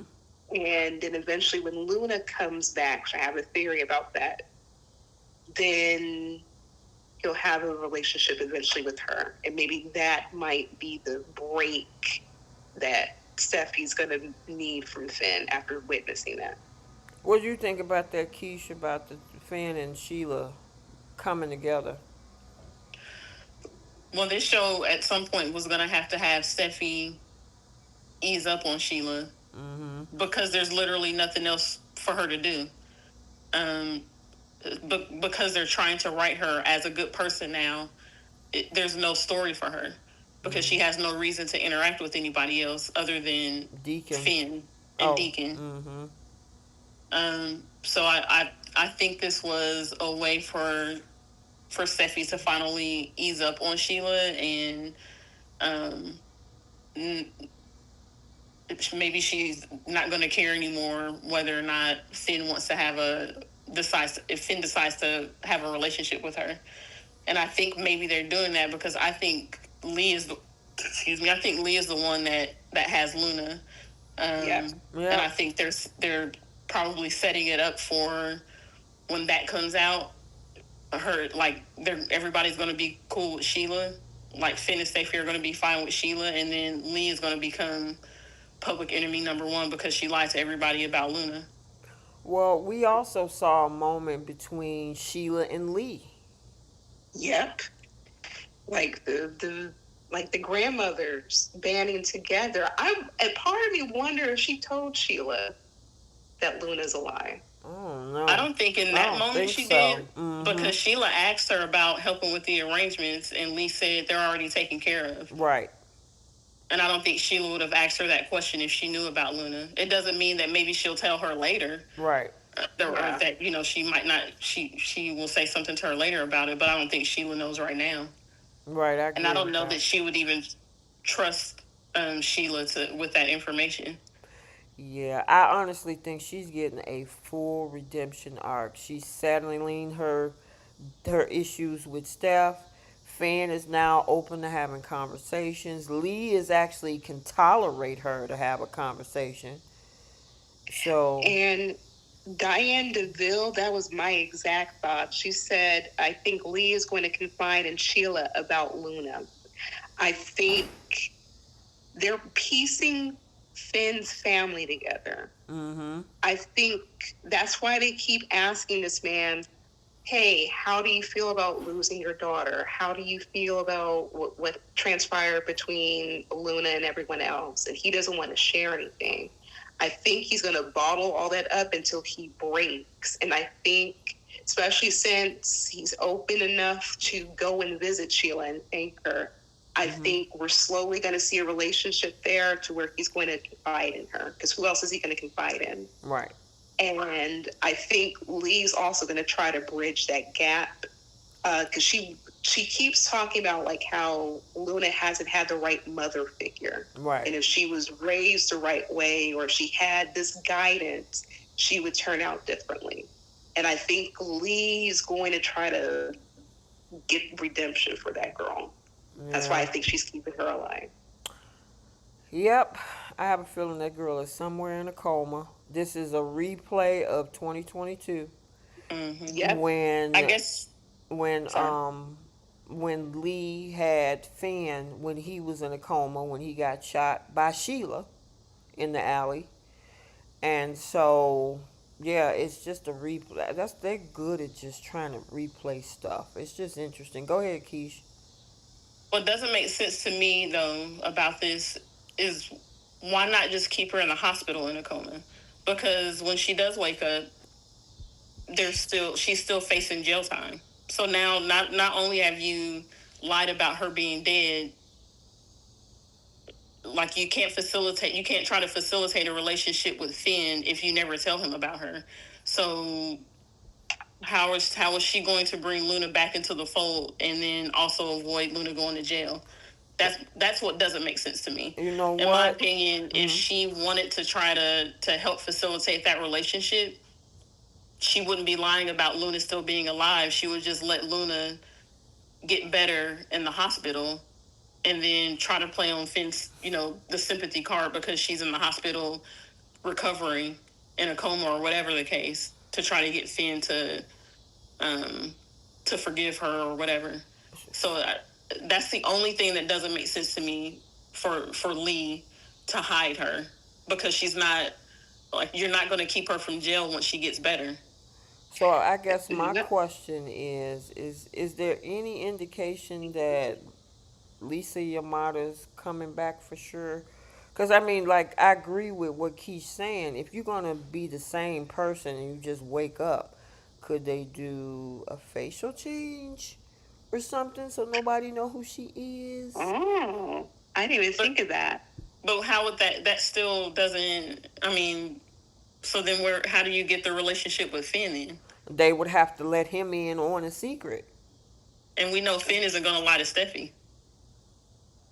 I mean, that I don't depends know. on if they right, if his love deepens for his daughter. Because remember, he's hiding how he feels about this. And I'm wondering over time, being that Luna's not around supposedly, is he going to start feeling the loss of a child that he had? And plus, his other kid, Hayes, is going across town, across the country, across the world. Because I think she said she's going out of the country. So, I Yeah. mean, he got time in the house by himself to think. Yep. I don't know that Finn And is hiding his feelings. I think if anything, when Luna did what she did as far as targeting Hayes, it pissed him off even more. So I don't. We know the type of character that Finn is, where he is honest to a fault. Finn is not going to keep a secret from Steffi about Luna having facial reconstruction surgery or plastic surgery to look like a different person. He's not going to keep that from her, because then how are you explaining why are you so close with this complete stranger? Like, why is this girl in our house all the time? Well, that would be the antagonist to the story, obviously. So, I mean, obviously, there got to be a contrast. So, if Lee, Sheila, and Finn are in on this whole, reconstruction of Luna, whether if she come back as Lisa or somebody else, the contrast to the storyline is going to be Steffi being upset about, well, wait a minute, who is this girl if her face has changed, or if Luna is Luna, which is Lisa Yamada, she gonna have a problem with him building a relationship with a girl that she thought was gone. That'll just be the antagonist to the whole storyline, I would assume, which will keep up a whole lot of drama. I don't know. I don't see it happening that way. Well, it's gonna be anything. interesting because it has to be a way where if they're gonna bring this girl back and they're gonna keep her out of jail, they got to do something. Yeah, but we know that she comes back with Lee in September. Right. Mm-hmm. So we know that that's at least coming up. So however they Mm-hmm. play this, the writing has just been All kind of over the wonky when place. it came to that with that storyline. Same with Liam's diagnosis. Yes, it That whole has. thing. Yeah, that whole thing is a hot mess because it started out one way, and I think somewhere toward the end they figured like, ooh, and everybody ain't feeling this because a lot of people wasn't feeling this whole thing. It was too much of a replica to the whole Eric thing back in December of 23. And Yeah. so people was like, "Oh, here we go again. This man got brain cancer. He's dying. Everybody, it's so sad. It's a triggering storyline." And now all of a sudden, you want to flip it where you got Dr. Buckingham bringing this mystery surgeon from overseas, and now a so-called inoperable tumor is now gone. Even though we saw Finn looking at the scans and everything else, and now all of a sudden it's, I don't know. The writing was all over the place with this, but what y'all think? I'm still stuck on the fact a whole heart doctor gave a diagnosis of what was going on in his head, and nobody just peeped that at all. Like, this is the same woman who diagnosed Taylor with her broken heart syndrome. Now she's looking at Liam's head and is his primary doctor regarding this scenario. No one thought to, you know, let's do another scan. Let's go through several different scans and just to be sure. No, hers is definitive for whatever reason. Yeah. Okay. What you think? That Oh, go ahead. I'm like, that makes perfect sense. Bold. Come on now. Go ahead, Keish. I have no clue what they're doing. I don't know if it's going to be that he actually did have a tumor, but it it was something that was that could be resolved, like they could remove it, and she just, you know, exaggerated it so she could sell them this trial so she can get this money, or he doesn't have a tumor at all. He never had a tumor at all, and somehow she finagled some fake scans and or used somebody else's scans and pass them off as limbs, so other people would think that he had something. But I I think that the tumor was operable, and she played it up. She exaggerated it to make it seem like it was worse than what it was for the purpose of that trial. I don't know. Who knows what story they're going to end up coming up with in the end? You know what? That's a good point, Keisha, because I know a lot of people are thinking that it never existed. But you could be right where it was there, but it was operable and she played it up to get the money. Mm-hmm. What you think? Because Go ahead. I'm he sorry. was sick. I mean, he wasn't feeling well. So unless the medication that she was giving him was what was making him sick, so then he thought that something was wrong with him. I mean, he had meds, and he was having, symptoms of some type of illness. So I don't know. My thought is that she's exaggerating how serious the tumor was. Yeah, I think so too. I don't know. It's interesting because it's going to go one or two ways. Did he ever have it, or was it not as bad as she played it up to be? What do you think, Bree? I don't think this man was ever sick, in all honesty, because I feel like he had a concussion, and concussions can take a while to recover from, especially the way he landed on the table and on the ground. And I think he was having a lot of the effects of that. But this man was able to get in the car and drive. This man has been moving around town and everything. I'm thinking also the medication he was given was making him sick because he didn't need it. And the scans can easily be altered, as we can tell, like we know from soaps, like pregnancy tests and everything can be altered.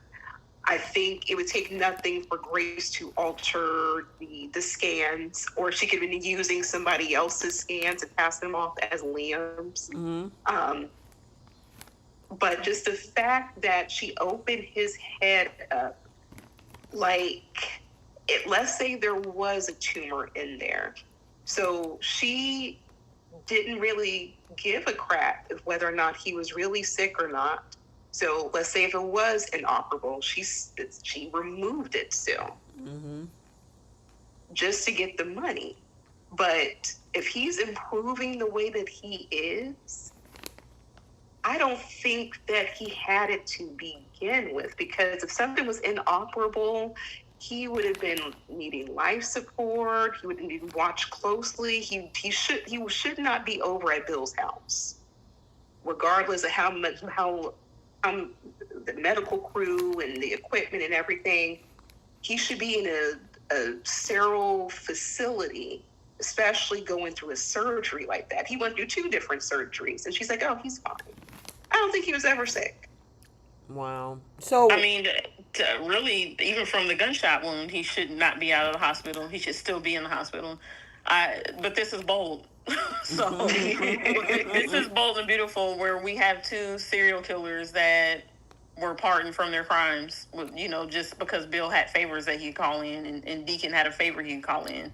This is a show that had someone for 18 months calling someone aunt, and then you find out later that him and his aunt had sex and he got her pregnant.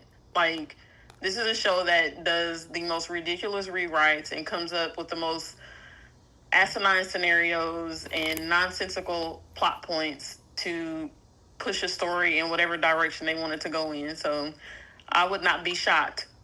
I would not be shocked if Liam did actually have a tumor, and he just, an hour after this surgery, he's all better. Everything is all good now. that's a good point. Yeah. It's going, look at that. U Texas 94. That's a new name. Welcome in.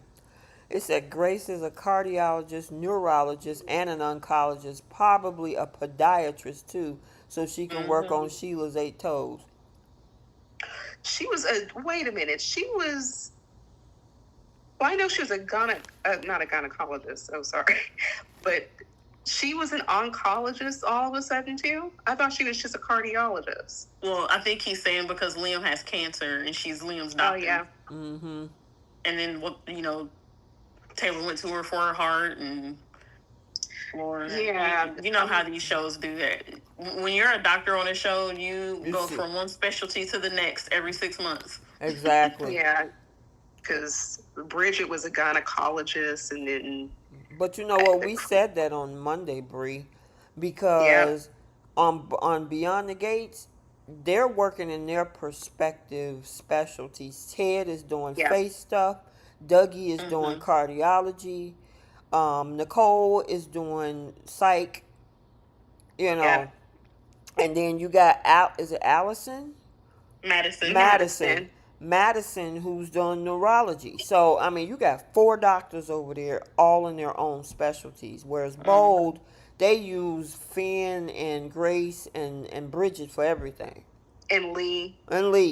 Actually, I think Finn is probably the only doctor that has stayed in his respective field, which he's an ER doctor. I think the only time maybe he veered out of that lane was when Eric was sick, and he did his little research to try to help Eric. But outside of that, Finn has actually stayed in the ER. But yeah, they've had Lee and Grace have like 7 different specialties since they've been on the show.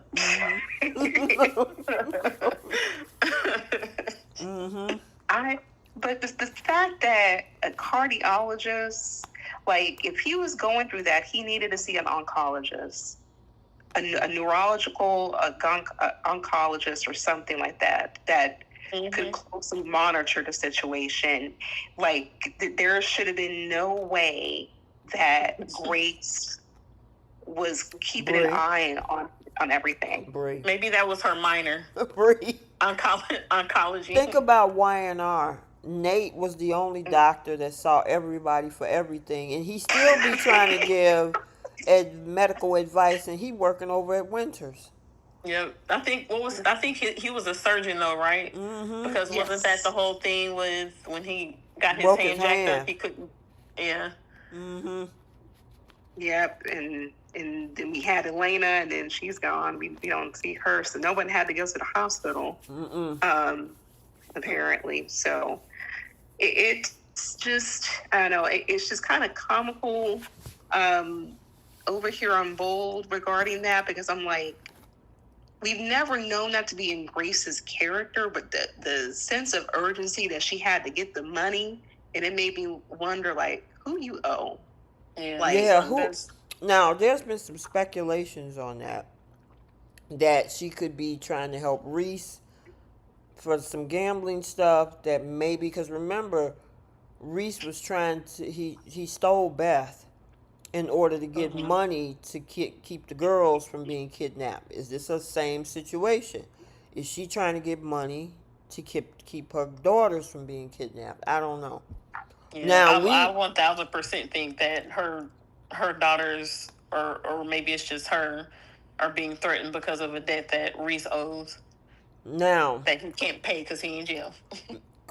Bree and I talked about this on Monday in regards to Paris, because Paris is with Thomas. So I mean, I don't see where the problem could be there, because then it would affect the Forresters, right?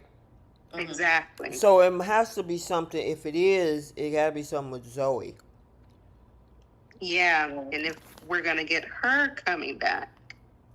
Well, and excuse me, it could even be a situation where neither of her daughters even know that she's being threatened, and they're just telling her, you better get us this money or I'm going to pay your daughters a visit. Mm-hmm. So they may have no idea that that's even happening.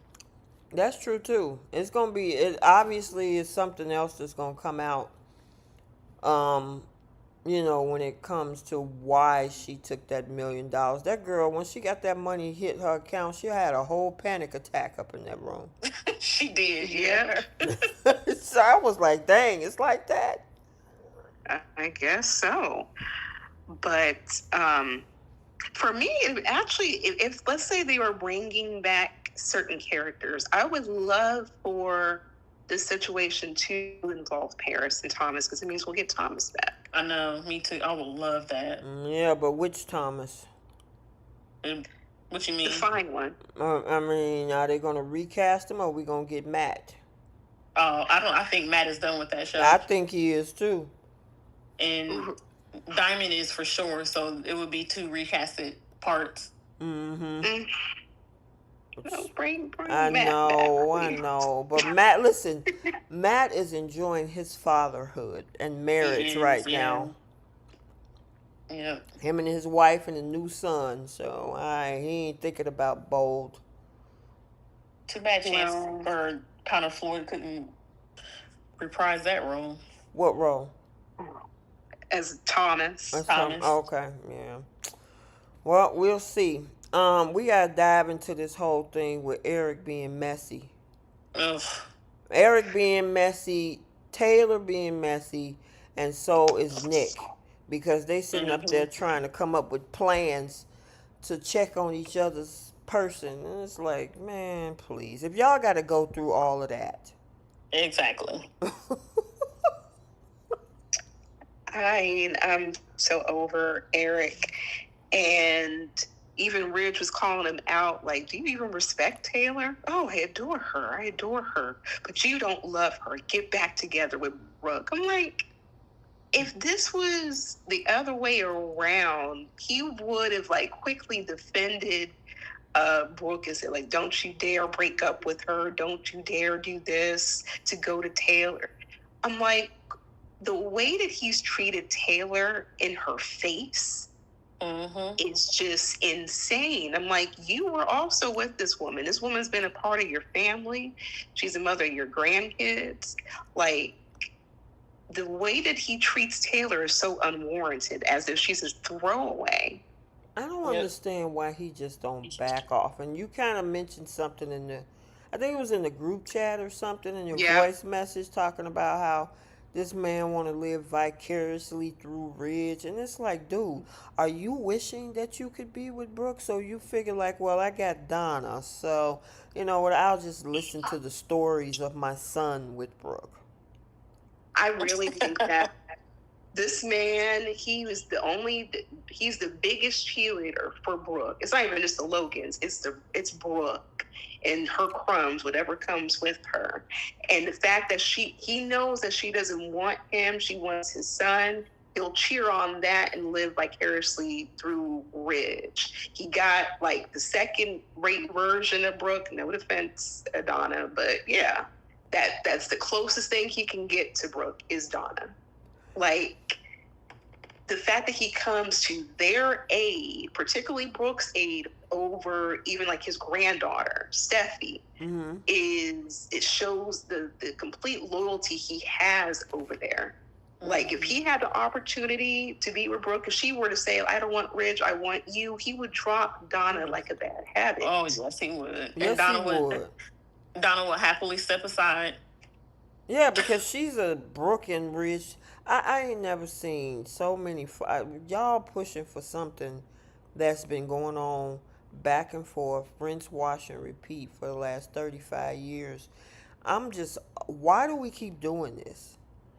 I know. Because they don't have anything else to write for the two of them. That's what Taylor has been for the last 20 years. She has been used as angst for Bridge. That's all she's been used for.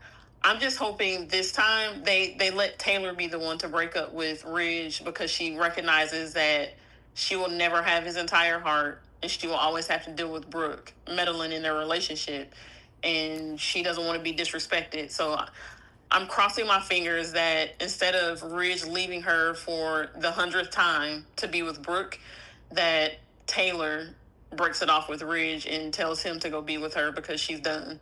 Like, They can at least throw us that bone. because if they have this man leave her at the altar, what would this be, the fourth time? They It would be just the did fourth it. time. The fourth time. Yeah, they just did that in 2022. Mm-hmm. Yeah, with the CPS call.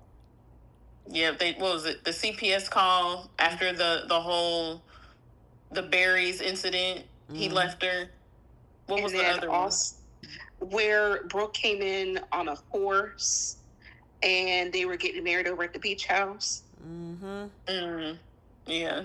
So my thing is, they cannot. I mean, of course they can, because they clearly hate the character of Taylor. But doing this for a fourth time, where Ridge leaves her again at the altar, is just, I don't know.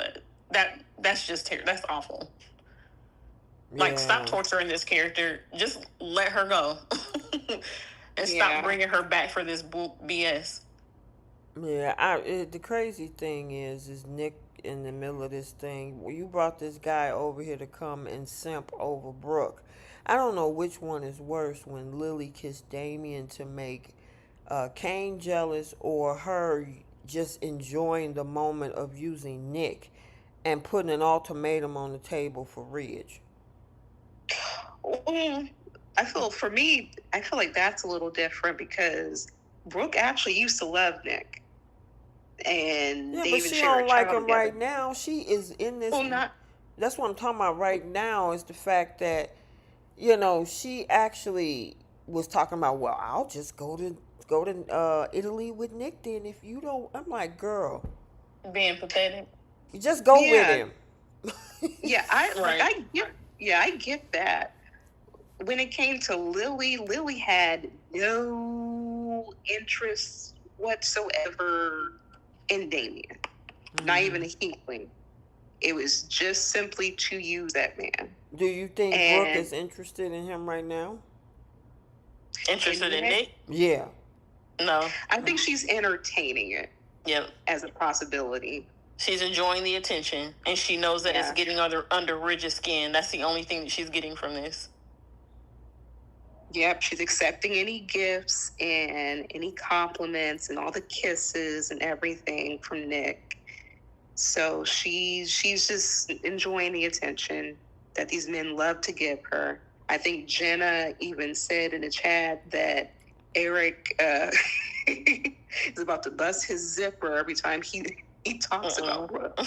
Like, no, that's these funny. are like these men, for whatever reason, want to cater to this woman, and she's one of the messiest characters, messiest women on the show. But I guess I'm like, Ridge, what are you getting jealous for? You want to be back with, and that's the other thing too with Eric. If Ridge wanted to be back with her, he would be, because they got that company back in February.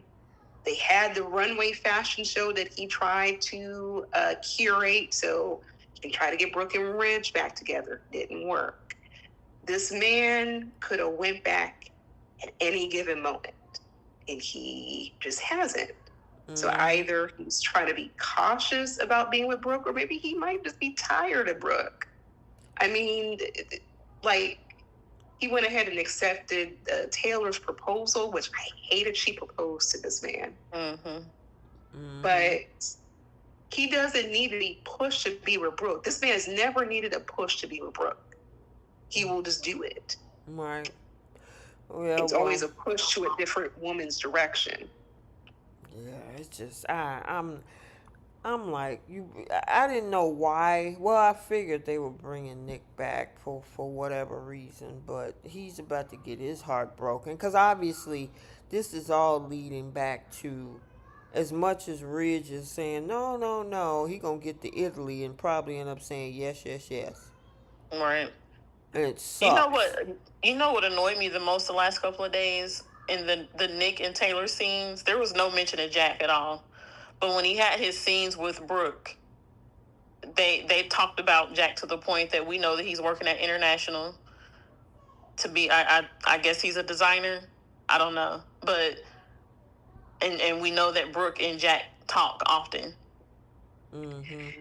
That doesn't surprise me. Just given the way that Nick was so disrespectful to Taylor and like how she was struggling with the fact that she was carrying Brooke's child and she couldn't bond with them. And he treated her like trash. Yeah, he did. I hated that storyline. That was oh my gosh. That was probably one of the worst things that they've ever done to Taylor. I think that was worse than the multiple times that Ridge has left her at the altar. Yeah. Because it was so unnecessary for them to do that. Yep. So, I don't know. And then what? So, they're going to be together for a while until something else break them up again. And then what?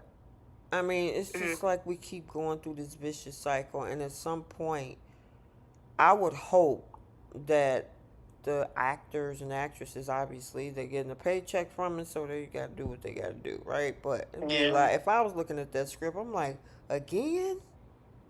Yeah, at this point, it's like, at this point in their story, this couple just needs to stay together.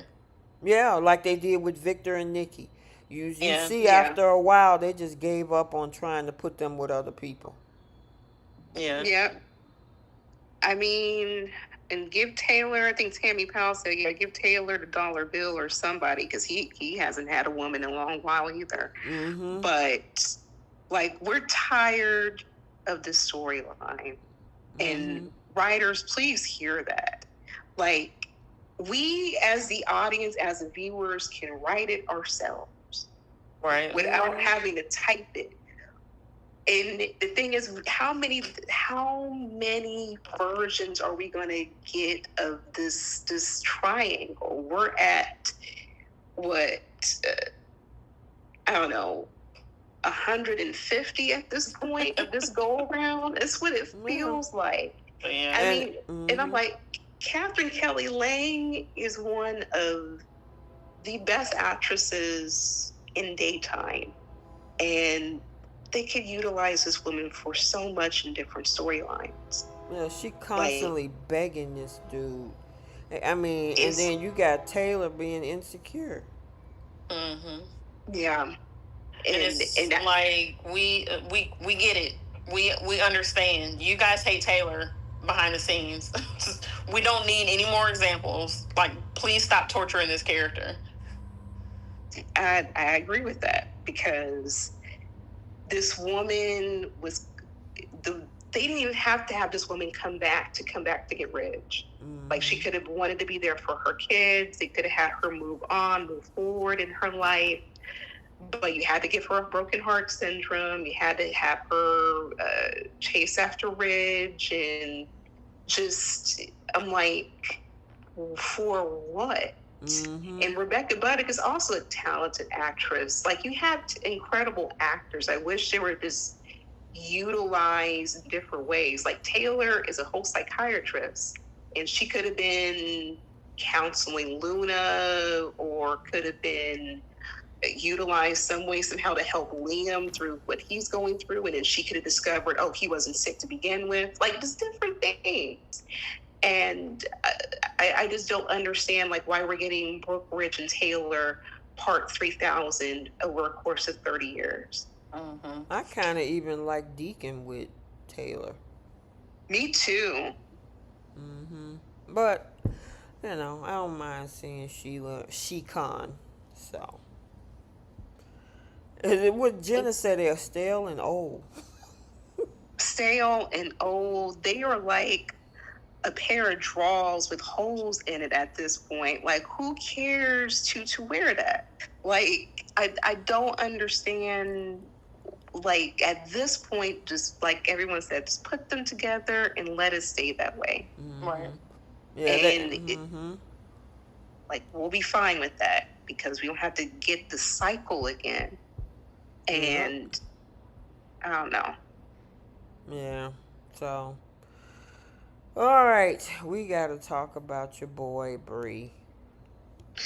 Not my man. Could never be mine. Yeah, talk about Tomas. Are we moving on to Beyond the Gates? Yeah, why? Yes. You got something else you wanted to say about Bo? Oh, no. I'm cool.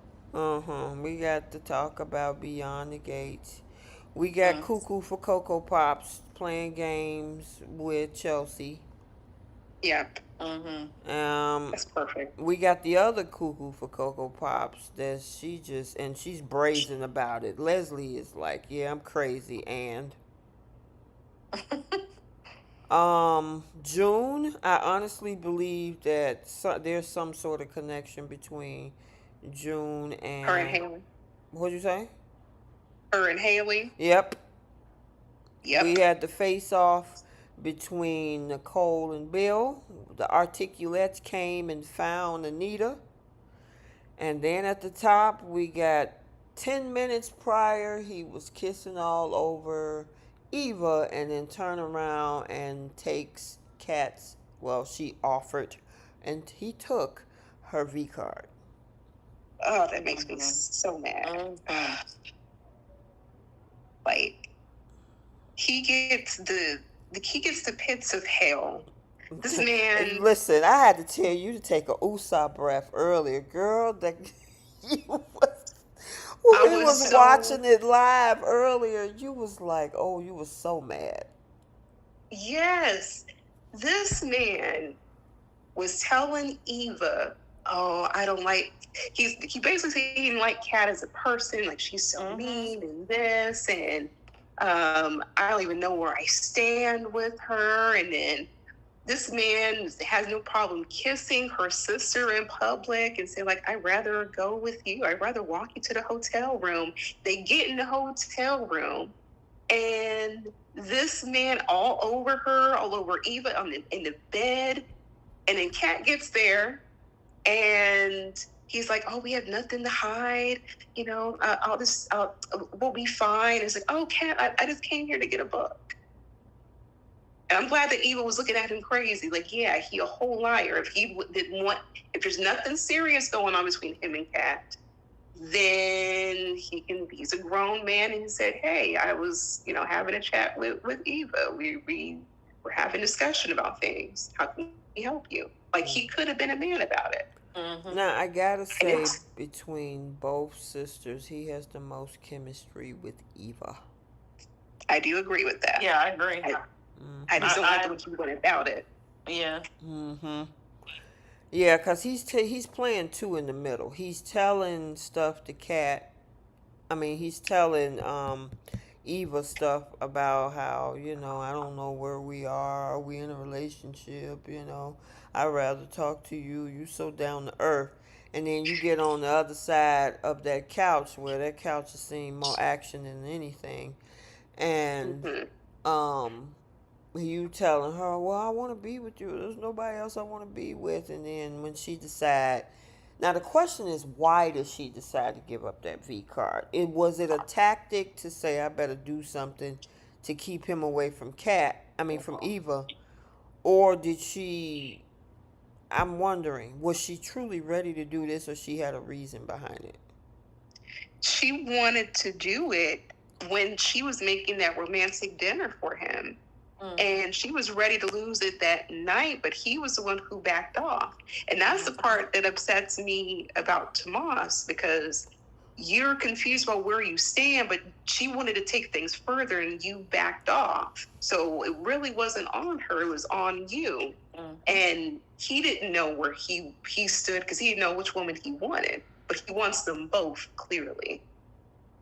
Well, what's going to end up happening, in my opinion, is that both of those ladies going to find out what he's been doing by playing two in the middle. And usually when women that even hate each other, when it comes to a man, they will join forces. So this could definitely bring those two together.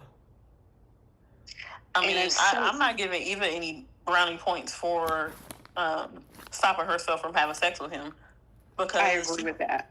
She been flirting with that man from jump when she saw that he was also interested in Kat. She would engage in trash talking Kat to her boyfriend. She sat at that table and listened to him talk about Kat being a virgin and talking about an intimate moment between him and Kat where they almost had sex. She sat there and listened and engaged in the conversation and happily took his hand and walked out that diner with him and invited him back to her hotel. So they 1,000. I mean, her intention was to sleep with him. She didn't do it, but those were her intentions. So she gets no brownie points for me for stopping herself, and then for basically, I guess she called herself being done with him after he left the hotel because he didn't come clean to Kat. Like, no, you don't get no brownie points from me for that because you had no business even being in that far with him in the first place. I mean, I get it. They don't get along. Okay. However, you was still being trash. Just like Tomas was being trash. Oh, yeah. That man was telling that girl's business to Eva. I'm like... And she just sitting there listening. Just disrespectful. And then it took, Kat to call him and say, like, oh, we have to talk. And then this man was gaslighting her. Yes. Saying, like, I didn't know that you were even interested in me and blah, blah, blah, blah. And I'm glad that she called him out on it and was like, what do you mean? Like, I was ready to go that far with you and you were the one that left. What do you mean you don't know where we stood? If anything, you need to tell me where we stand because of how you left that night. Yeah. He is just a piece of work, and this man is only trying to keep this girl in his clutches because he knows it's part of his job requirement now. Because keeping Kat close means that he has to get information about the Duprees like Bill wanted. Mm-hmm. And if Bill knew what he was doing, if Bill knew that he was doing this, Bill would probably fire him. He would probably get rid of Tomas. Because as much as they can't stand Bill, he still cares about his girls. He cares about Kat because he's been there since they were born. So it's not like he's completely written them off. He wouldn't appreciate Tomas doing that to her. Mm-mm. Oh, no. Mm-mm. But I'm hoping that when Ted gets wind, he would actually be a father, but he's so wrapped up in himself and Eva that he probably won't care what happens to Kat. And the fact that she lost her V card to this man he's been using her. That's all he cares to use her for, is to try to keep her at arm's length. So whenever he needs to try to get an update what's going on with the Duprees, he can give it to his boss so he can keep his job. That's all he cares for. So what do you guys think about this other part where we have a little bit, especially with what's going on with this whole case with Martin, where Jacob and Naomi and Jacob they were kind of coming to emotional blows because Naomi is like, you part of a family that you need to protect, and he's like, I need to do my job. I hope he keeps that same energy for his father. Mm-hmm. Yeah. He getting on my nerves. Yeah, as fine as he is, he's getting on mine too. Because there should be a limit. Yeah, he sure is. Mm-hmm. But even Chance had his limits too. But I get Jacob wants to do his job, but he's been only a cop for 2 years. Because didn't they say he passed the academy around the same time that the whole Martin stuff happened? So, I mean, I understand you want to do the right thing, but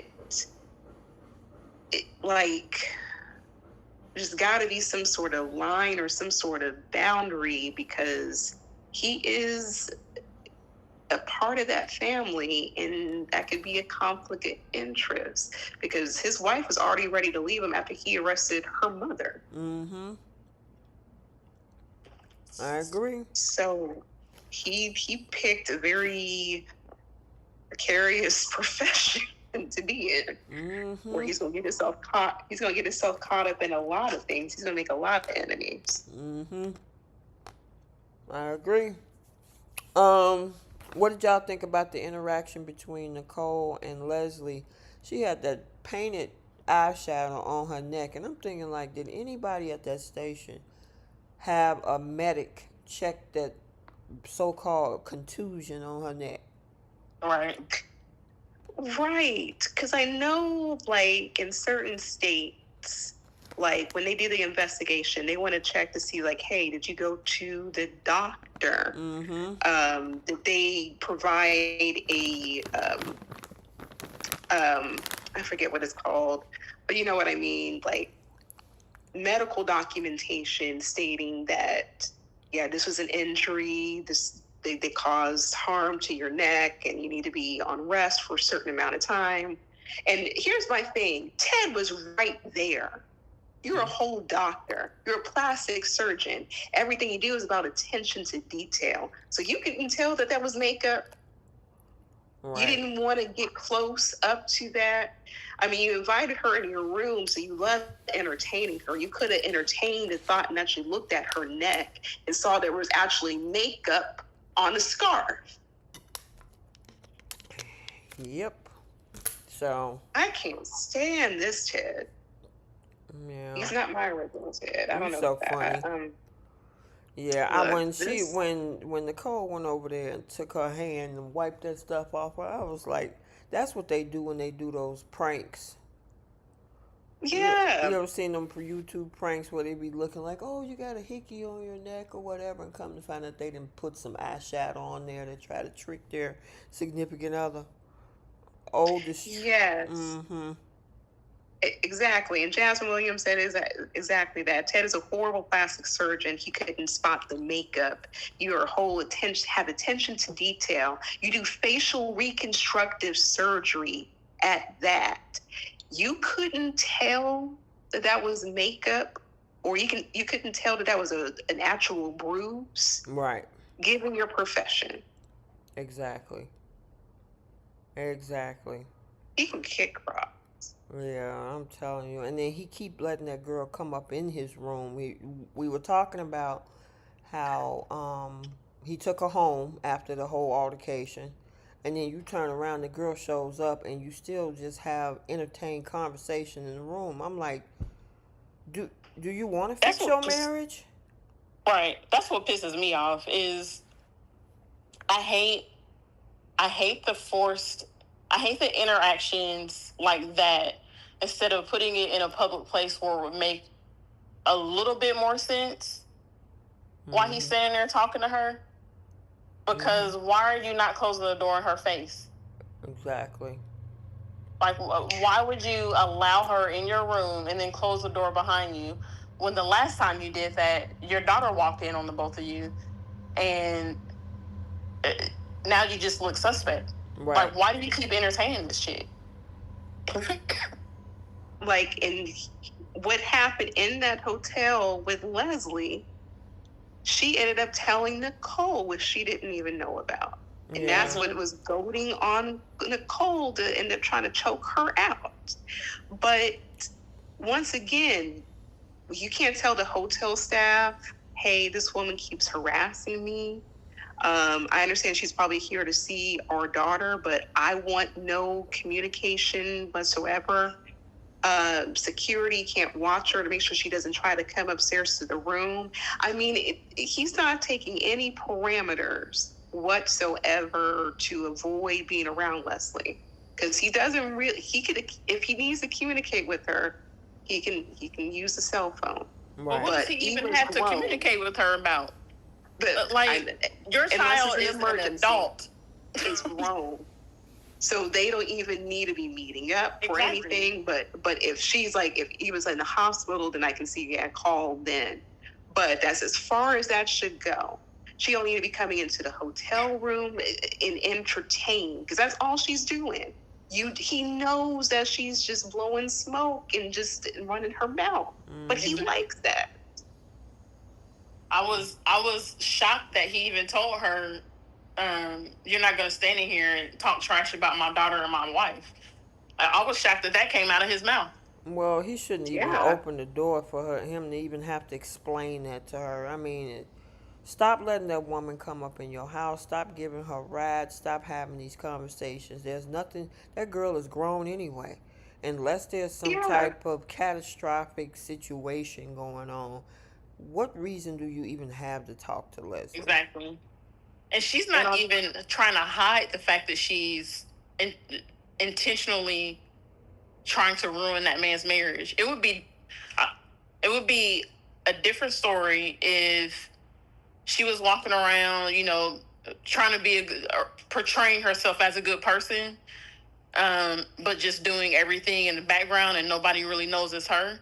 She is openly doing things to try to ruin your marriage and your relationship with your daughter, and you're still sitting there listening to her talk. You should have zero to say to her. Exactly. And the other part that gets me is the way that he treats Kat. Like, she's public enemy number one sometimes. And it was Kat who called out both Eva and Leslie's mess. And this is also the same Kat who's trying to get justice for their paid assistant, because his his baby mom tried to unalive her not once but twice. But you're going to treat her some kind of way. And the fact that Eva got a whole redemption tour, got a whole cakewalk, given her actions, and also trying to cover up what her mother did. But you're going to treat Kat any kind of way. I don't like that at all. Yep, I agree. I'm going to be so pissed if he confronts Kat about the whole, the accreditation or the certifications or whatever it was for his practice. If he comes at her in a different way than he has ever treated Eva for what she did. I think there was one small moment right after that reveal that Ted told Eva that he didn't have anything to say to her. He didn't want to talk to her or something like that. And then literally the next day, or that same episode, was the same night, because it was because Leslie wouldn't let her come back because she turned on her, and Ted got her that hotel room. So this girl has literally planned to embarrass you, your wife, your children, in front of the rest of your family and friends, and he said nothing to her about it. He hasn't. There's been no repercussions for her. She hasn't, literally has just gotten away with everything. On top of, she's been rewarded for it with a place to stay and 2 jobs handed to her. Yep, I So agree. I don't want to hear anything out of his mouth when it comes to what Kat did. Right. I agree. Look like somebody couldn't do without Anita, because the articulates come crawling back to the door. Yeah, because Anita's the wallet. They can only go so far. She's famous, and it makes more sense to shut up and listen. Yeah, I don't. They thought that they could. You always trying to tell us what to do. Well, she's footing the bill. Yep. And the only thing she suggested them is to update their choreography and the wardrobe to 2025. This ain't 1970. And they was like, well, we want to do what we want to do, and you think you're better than us, and you're doing what you always do, and it's all about you. Anita was like, okay, cool. I can go back to my cushy mansion and my family. And she did. Yeah. It's almost like Anita can't give her input without them getting offended. Because they think she's trying to run everything. And it's like, I mean, she's part of the group too. She should be able to give input. Yeah. She's putting in money to try to revive this whole thing. Revive everything. And choreography, hotel fees, flights, everything. And plus, that opportunity was offered to her. They wouldn't have any recollection about it unless she brought that up. Yeah, and they realized real quick that they couldn't do this and be stars by themselves. Or they were broke, and that's where the money train was. And still showed up to her house with an attitude. Right. Yes. Like, no, we can have this conversation in front of my doorstep. You're going to fix that attitude today. Don't get my husband involved in nothing. And Tracy Tracy got one more time to flirt with Vernon too. Look, Every time she talked to him. Mm-hmm. Mr. Senator, I'm like, girl, He don't want look, you. He more simpy of a husband like Finn. yeah, he a whole house husband. He proud of it too.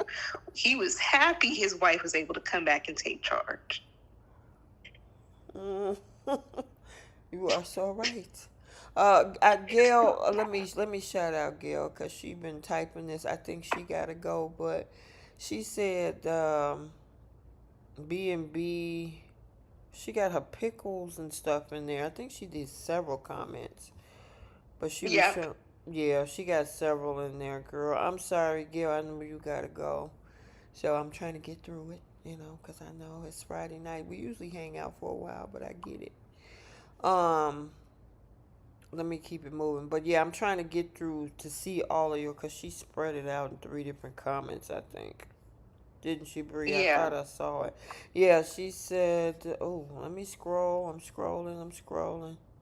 She got to go. She said, flip the script, Y&R none, B&B none, BTG none, take seats, Y&R, Lily, Sharon, Billy, Kyle, and Audra. And then Bold, Yep. Eric, Ridge, Steffi, Grace, and Ivy. And then BTG, Eva, Cat, Leslie, Haley, Bill, Tomas, and Ted. Performance of the week, Y&R none. Okay. All right. We got it in there, Gail. We'll see you next time, girlie. Have a good weekend. So, what's her name? June. Do you think Haley is June's daughter or child? I'll just say child. I think they're sisters. Yeah, I think June is too young to be Haley's mother.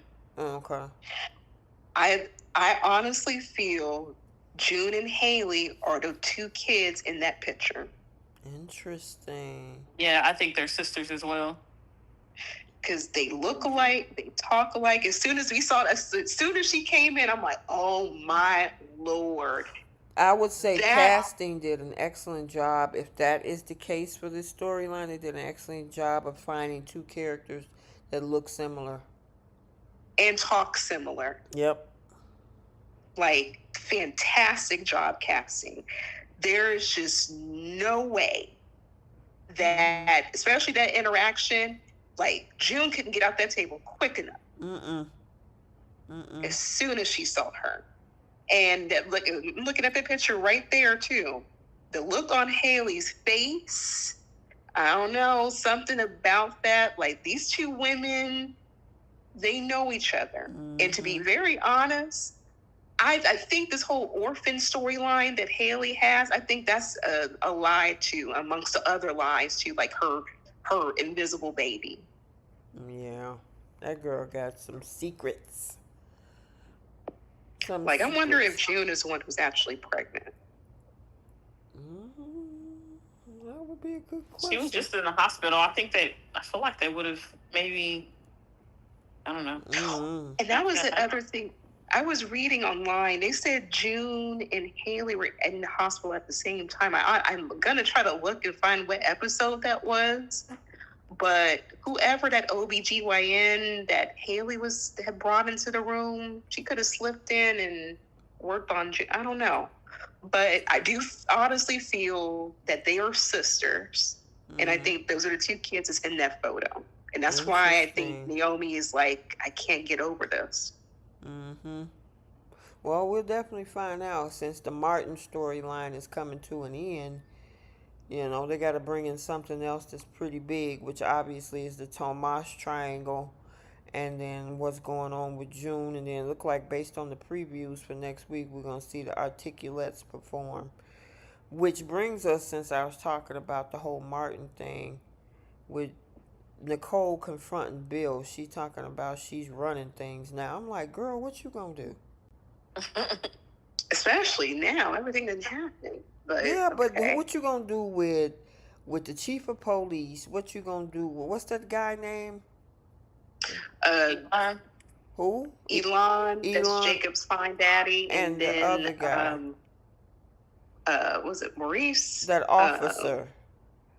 The one, Jacob's partner. I thought it was Maurice or something. What is that guy Oh, name? Marcel. Is it Marcel. Marcel. Marcel? Yeah, so you gonna go up against Joey, Marcel, Elon, and your daddy. How you gonna fix And all that, Nicole? I'm like, do you want your son to turn himself in? Is that the end goal of all this? Because that's the reason why they went to the lengths that they did to try to keep him out of jail. Yeah, I don't think it's that. I don't think she's gonna try to convince him to turn himself in. I feel like her biggest concern has been his mental health because he hasn't been able to sleep and he nothing. can't talk. Yeah, and he can't go talk to a professional about it because he can't tell them the full story.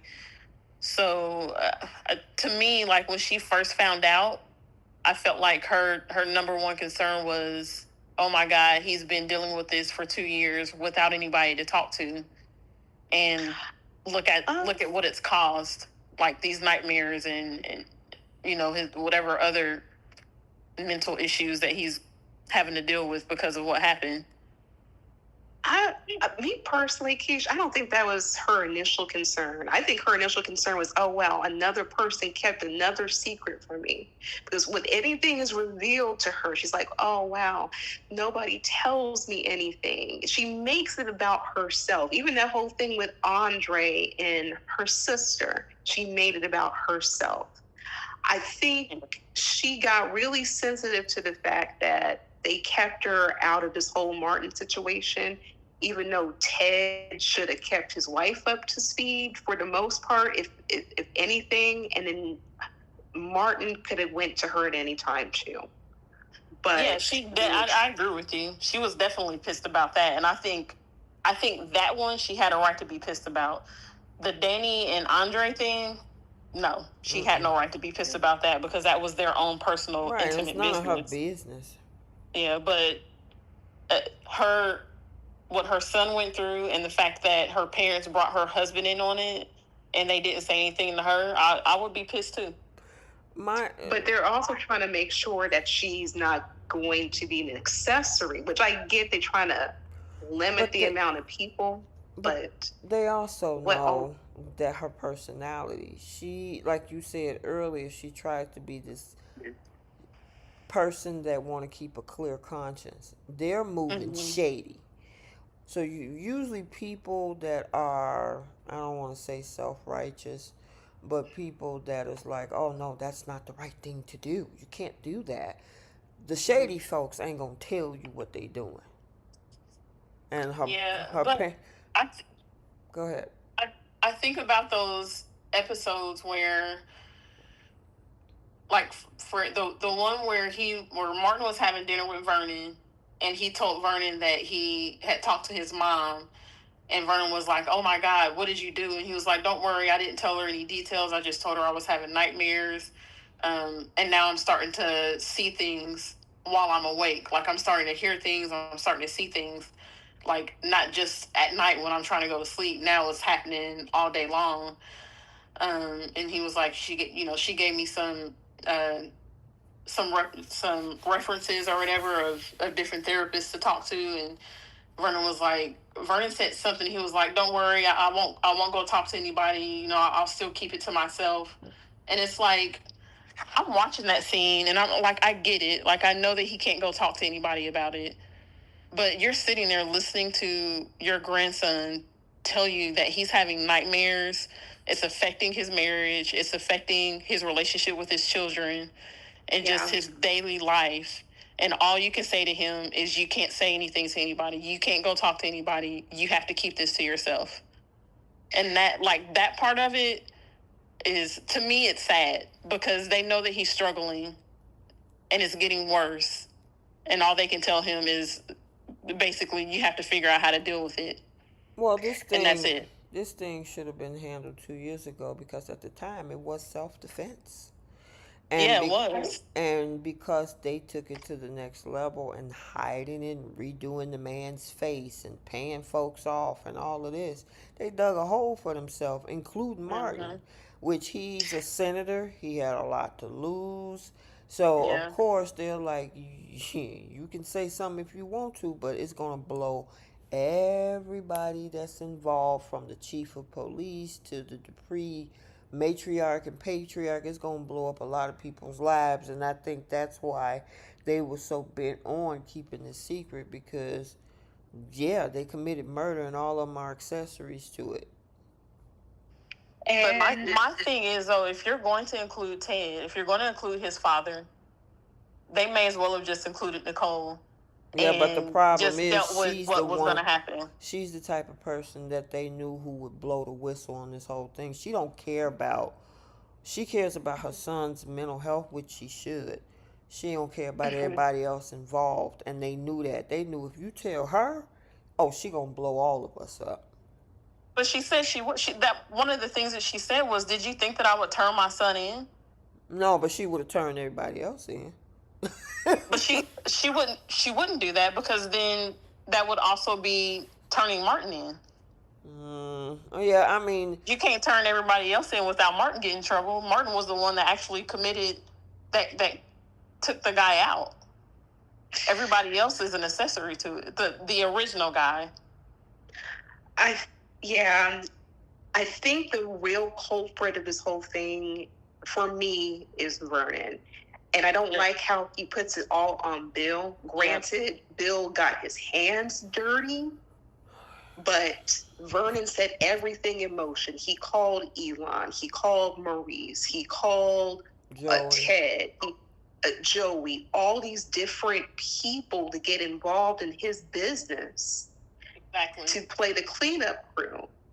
And I think Bill made a very good point. He was like, do good men really have cleanup guys? Yep. And that's a very valid point. So they can put it on Bill, and I'm not taking up for Bill at all, but Vernon is the catalyst for a lot of everything. Because they wouldn't have known nothing about it until Vernon brought it back to DC. Yeah. And the thing is, like, okay, we pay him this time, Vernon, but this guy knows that your grandson unalived his brother. So a one-time payment is not going to get rid of him. Mm-hmm. He's going to come back for more money. He's going to keep threatening to tell what happened. So either you set up something where you're paying this guy every month or every year, until he's unalived, or whether it's because somebody does it or natural causes, or we take him out and just get rid of the problem altogether, or you guys go to the police and come clean. Like, the way that Vernon was in Bill's face, basically demanding that he do something about this, he can't be mad at the path that Bill chose to take. You can't sit there and act all high and mighty like, well, I didn't tell you to do that. Like, you was in this man's house basically threatening him. Yeah. Yep. You act like you have all this power over Bill, and then so Nicole's saying, well, you should have just said no. And it's like, Vernon was in his face threatening him, telling him that he needed to do something about it, and also almost kind of like ridiculing him because the guy came back. Like, Vernon did it. Martin marched up in Bill's house, mad about the guy. It was after he saw him with Samantha. I think Ted marched in his house and was trying to get on him about it. And it's like, all of y'all are in Bill's face about not properly fixing the problem. And when he permanently fixes it, everybody's mad at him. It's like he did not cause this situation. You guys came to him. Exactly. I'm sorry, I was going to say, it makes me wonder what other skeletons Vernon has in his closet, because he quickly called upon all those people to handle this. Yep, I agree.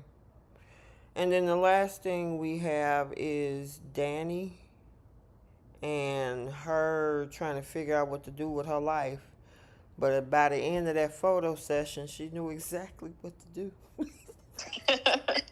Yeah, like she's been doing, her CEO. I gotta say, that little black number that she had on, I'm like, that's kind of cute. Where can I find that? Oh, that's right, because you got things coming up. I got you. Look, Carla looks fantastic. I know, right?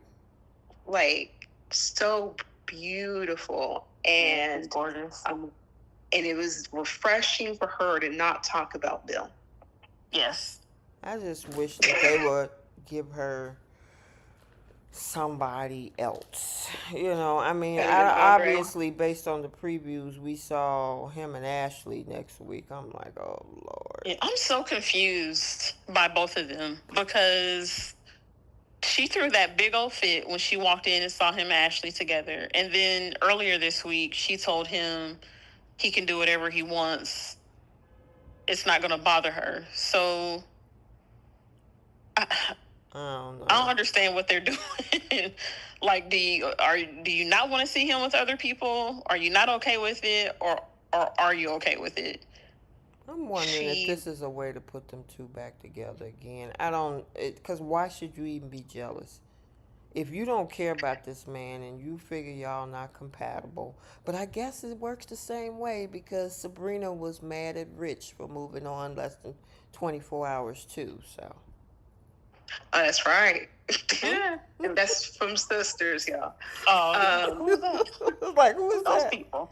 Oh my God, yeah. He moved. She broke up with him because she slept with her sperm donor. So he was like, okay, fine, it's over. And he went to sleep with somebody else, and she got mad. So. Yep, and she caught them in the middle of getting it in. Mm-hmm. Oh, yikes. Yeah. It was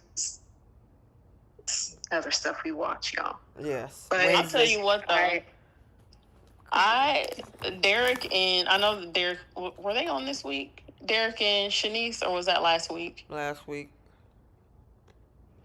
Derek feels like a totally different character when he's in scenes with Shanice.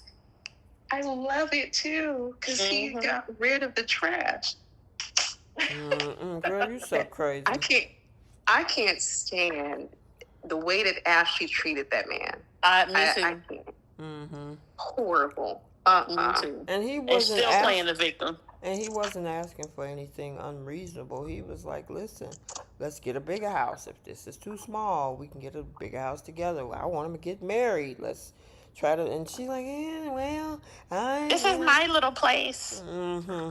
This is my first little place that I bought on my own.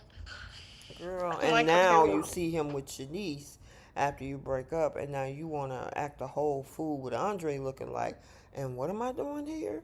You landed on pretty thick if you trying to mess with them over there. It was so funny. Yeah. Yep.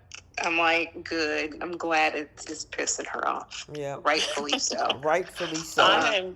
I am crossing my fingers that Derek actually starts to develop real feelings for Shanice. I do not want him back with that woman. Yeah, I don't know. Because he came over. Any woman outside of Ashley. Yes. All right. We covered a lot of ground. It's about 20 minutes to 10. It's 20 minutes to 11 where you guys are. Wait, we didn't talk about Chelsea and Madison and Allison, did we? Did that happen this week when she got hurt for Cocoa Puffs? So yeah, she cuckoo for Cocoa Puffs, and she claimed that her husband had assaulted and didn't want Chelsea to call her daddy, and I'm like, see, this girl's playing in your face, and I'm just glad that by the end of that scene, Chelsea set her boundaries, told her, don't contact me anymore. I'm gonna give you some advice. You need to leave your husband alone, and went on about her business. I'm glad that they're not dragging this out to where Chelsea is just stupidly believing this woman or allowing this woman to keep playing her the way that she just played her. So, yeah, I think she has feelings for her still. Yeah, I don't think that's done. It's a triangle about to happen. Unfortunately, because that she crazy. That girl I don't think it's going to stalkerish. be a triangle. I think it's going to be that chick, like legit stalking her. Mm-hmm. Yep. Somebody call her Allison Megan. They called her what? Allison Megan. You know, Megan is that doll that movie. She showed. It's a what? So you said there's Remember that that- new movie called Megan 2.0 or something, that android doll or something that's stalkerish and crazy.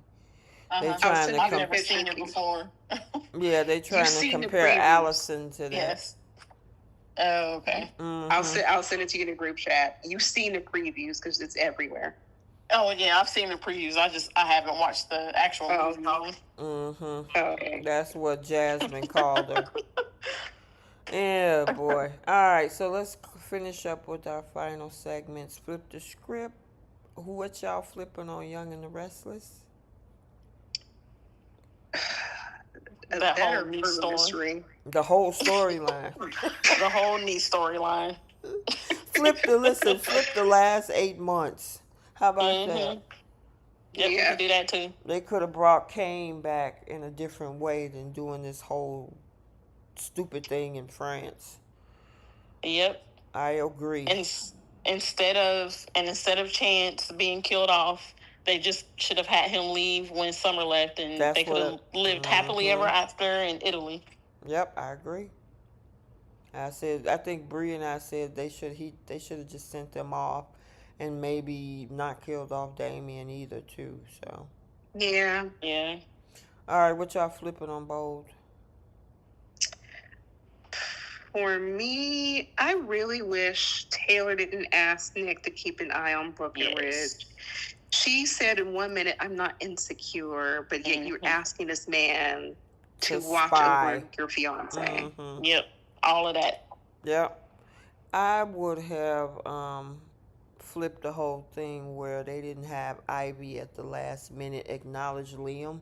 They could have kept the continuity going on from the time she came back in May and when she came back in the fall. But now you want her to acknowledge Liam. Yeah, go figure. What y'all got for BTG? Oh, Kat keeping the same energy when Tomas showed up and not sleeping with him. Yeah, I agree with that. I'm going to piggyback off of it. I actually wanted Kat and Tomas to go through with it, then Kat show up at the door. What? I Wait, wanted Eva? I wanted Eva and Tomas to get it on in the hotel room, and then after that, Kat come to the door. Oh, gotcha. Oh, that's another thing I wanted to flip on Bold is Taylor should have walked in that room when she overheard Brooke. Yes, Thank you. Why would you stand at that door? Yeah, She I lost agree. her mind. Maybe we'll get it on Monday. I don't know, but she should have bust that door open. Like, really? That's what we doing? And that's what Brooke said to her. She was like, "Why didn't you just come in?" She sure did. Oh, that's right, because there was another. We kept having weather issues here, so they kept popping in with weather alerts throughout the episode. So some of the stuff is choppy for me. Yeah, she ended up confronting Brooke in the design office, and Brooke was like, "Well, if you were at the door, why didn't you just come in?" Yeah, she should have. Brooke would have. She sure would have. All right. Who's taking seats on on the Young and the Restless? The writers, the showrunner. That's who's taking the Josh seat. Griffith. Yes, Josh Griffin can take all of the seats in every part of the world because this was some BS that he pulled out of his, you know what, I know one. killing chance off. Nick in that trunk whole can take storyline. seats. What'd you say? Nick in that trunk can take a seat. I'm like, because we were confused, like, how did he cut his stomach? And then he was Yeah. saying, and me, I didn't realize that me in the trunk was going to have an altercation. I'm like, dang. Yeah, I was trying to figure out how he got cut too. Yeah. Look, Mhm.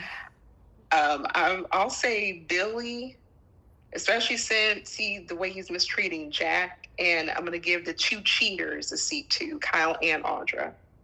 Well, Audra don't get a seat. She just be laying down all the time anyway, so. Well, a seat would be a new position for her. This happened. Oh my goodness. All right, who taking seats on bowl? Eric, Oh, absolutely. and Nick, and Taylor. And Taylor. Mm-hmm. Because how you in one breath gonna say you ain't insecure and then ask Nick to watch them? Right. And then throw Brooke in the mix of that too for begging yet again. Yeah. Mm-hmm. And you know what? I'm gonna give Steffi a seat too because she sat there. What? Her and Taylor not really badgering, but the way that they were talking to Donna about Nick, and they were like, "So do you think Brooke is interested in Nick?" I mean, they do have history together, and it's like you guys couldn't be any more obvious and sound any more desperate. Mm-hmm. Questioning her about that. I agree. But Taylor isn't insecure. Okay. Right. Gotcha. Sure, let's go with that. Exactly. All right, who taking seats on BTG? Tomas, Yep. Mm-hmm. all of them. Tomas and Eva. I'm going to give the articulates a seat because even though you come back crawling and begging, you still got attitude. Oh, yeah. Yeah, they can Y'all have can one. take a seat right outside my front door. How about that? Yeah. Well, actually, no, not outside the front door. I wouldn't care to see them. They outside the gate. Outside the gate. Oh, y'all got all y'all seats for BTG out? Yep. Yeah. Okay. Star of the week. YNR. I ain't got none. I don't either. I don't want to give anybody a star because I'm still pissed about Chance. Well, let's give a trunk a star. I'm sorry, because I just. Okay, I'm with that. I was struggling trying to think of one. I'm like, that might have to be it. Okay. Oh my goodness. Star of the week, bold.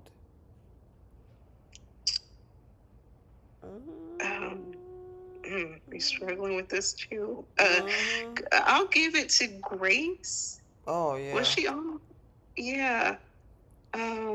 She got yeah, that $1 the million and about to Cassandra pass Creech. out. She was on this week. Well, she got I the got the money very like beginning. Tuesday, I think. Monday or Tuesday, she got that money. Oh, was it? Yeah. Mm-hmm. Cassandra Creech, yes. I think she deserves it. Mm-hmm. I agree with that. And what about BTG? I'll give it to Daphne Dupuis, who plays Nicole. I'll give it to her and is it Timon? How do you pronounce his name? Who? Oh, you talking about Bill? Mm-hmm. Mm-hmm. I know you're talking about. Both Timothy, something. But I know exactly.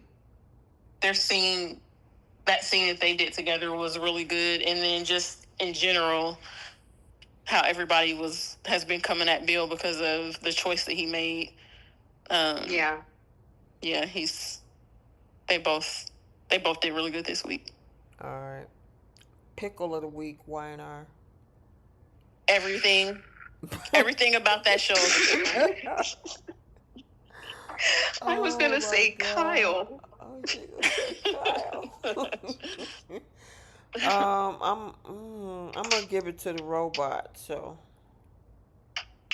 Robot. Carter. Well, Carter. Wait a minute. I gotta say this. Victor was calling that man all kind of names. Weird, robot. I'm like, dang, Victor, can you get off the dude? I know you mad at him, but jeez. Yeah. But I mean, at the same time, you know, he did take his son. He did take his son. All right, and pickle of the week, BTG. Cat giving up her V card. Tomas. He playing two in the middle. Yeah. I agree with. Actually, no. Vernon is the pickle for everything that has transpired and the domino effect. Martin, the domino effect on these marriages, everything. And he's the oldest one of them all. And he had more sense in what he needed to do, but he chose to clean it up. Gotcha. Okay. And the Simp Olympics. I gotta give Nicholas a man. I'm giving it to Michael. Oh, yep. Michael gets one. I was gonna say Sharon. Because once again, she did not have to be in that room. Man, listen. She made each. Nick got that girl to pick that lock. He ran head first into that dude. And the rest is history. And then Sharon just stood there and watched them fight her. Like, pick up something and hit that man over the head. Like, Nick. Oh my gosh, Nick. Girl. Oh, look. And you know what? They threw us off. Remember, Bree, we was talking about this week when we saw whatever episode. Well, I think we saw the day ahead, of course. When they found all that stuff about that family that used to own the vineyard and stuff. I'm like, okay, well, maybe this is part of the mystery. Nope. I ain't even see any of that. I think when Carter was talking, he said Kane had helped him with something. I'm wondering if that family stuff is going to come into play because we don't know where Carter came from. Right. So I guess we'll see. I don't know. Yeah. Any more simps? No simps, but idiots for sure. Oh, I'm going to throw Nick in there too because, not Nick Newman, Nick Maroney, because he up in there trying to make plans. He trying to do it. Yeah. Like, you're trying to get Brooke to do whatever, and I'm like, that girl. And then get nothing in return from her. Exactly. That girl don't want And that's exactly what a simp is. You doing something for somebody and you're getting zero benefit from it. Correct. Then throw Allison in that mix too, because she didn't cause the whole injury to herself just to get some attention. Now Allison is just crazy. she just got some problems. Well, the interesting thing about Allison is because anybody could see that she was playing games, and the reason why I say that is because Allison, instead, you got a big old gash on your head. You don't call 911. You don't go to the hospital. You go into Orphe Jeans to talk to Chelsea. Right. Chelsea should have been like, why are you even talking to me? Right. And it didn't make any sense how your husband allegedly hit you. Mm-hmm. And you drive all the way to a restaurant? Exactly. Right. Okay. And Chelsea I'm glad Madison Dodo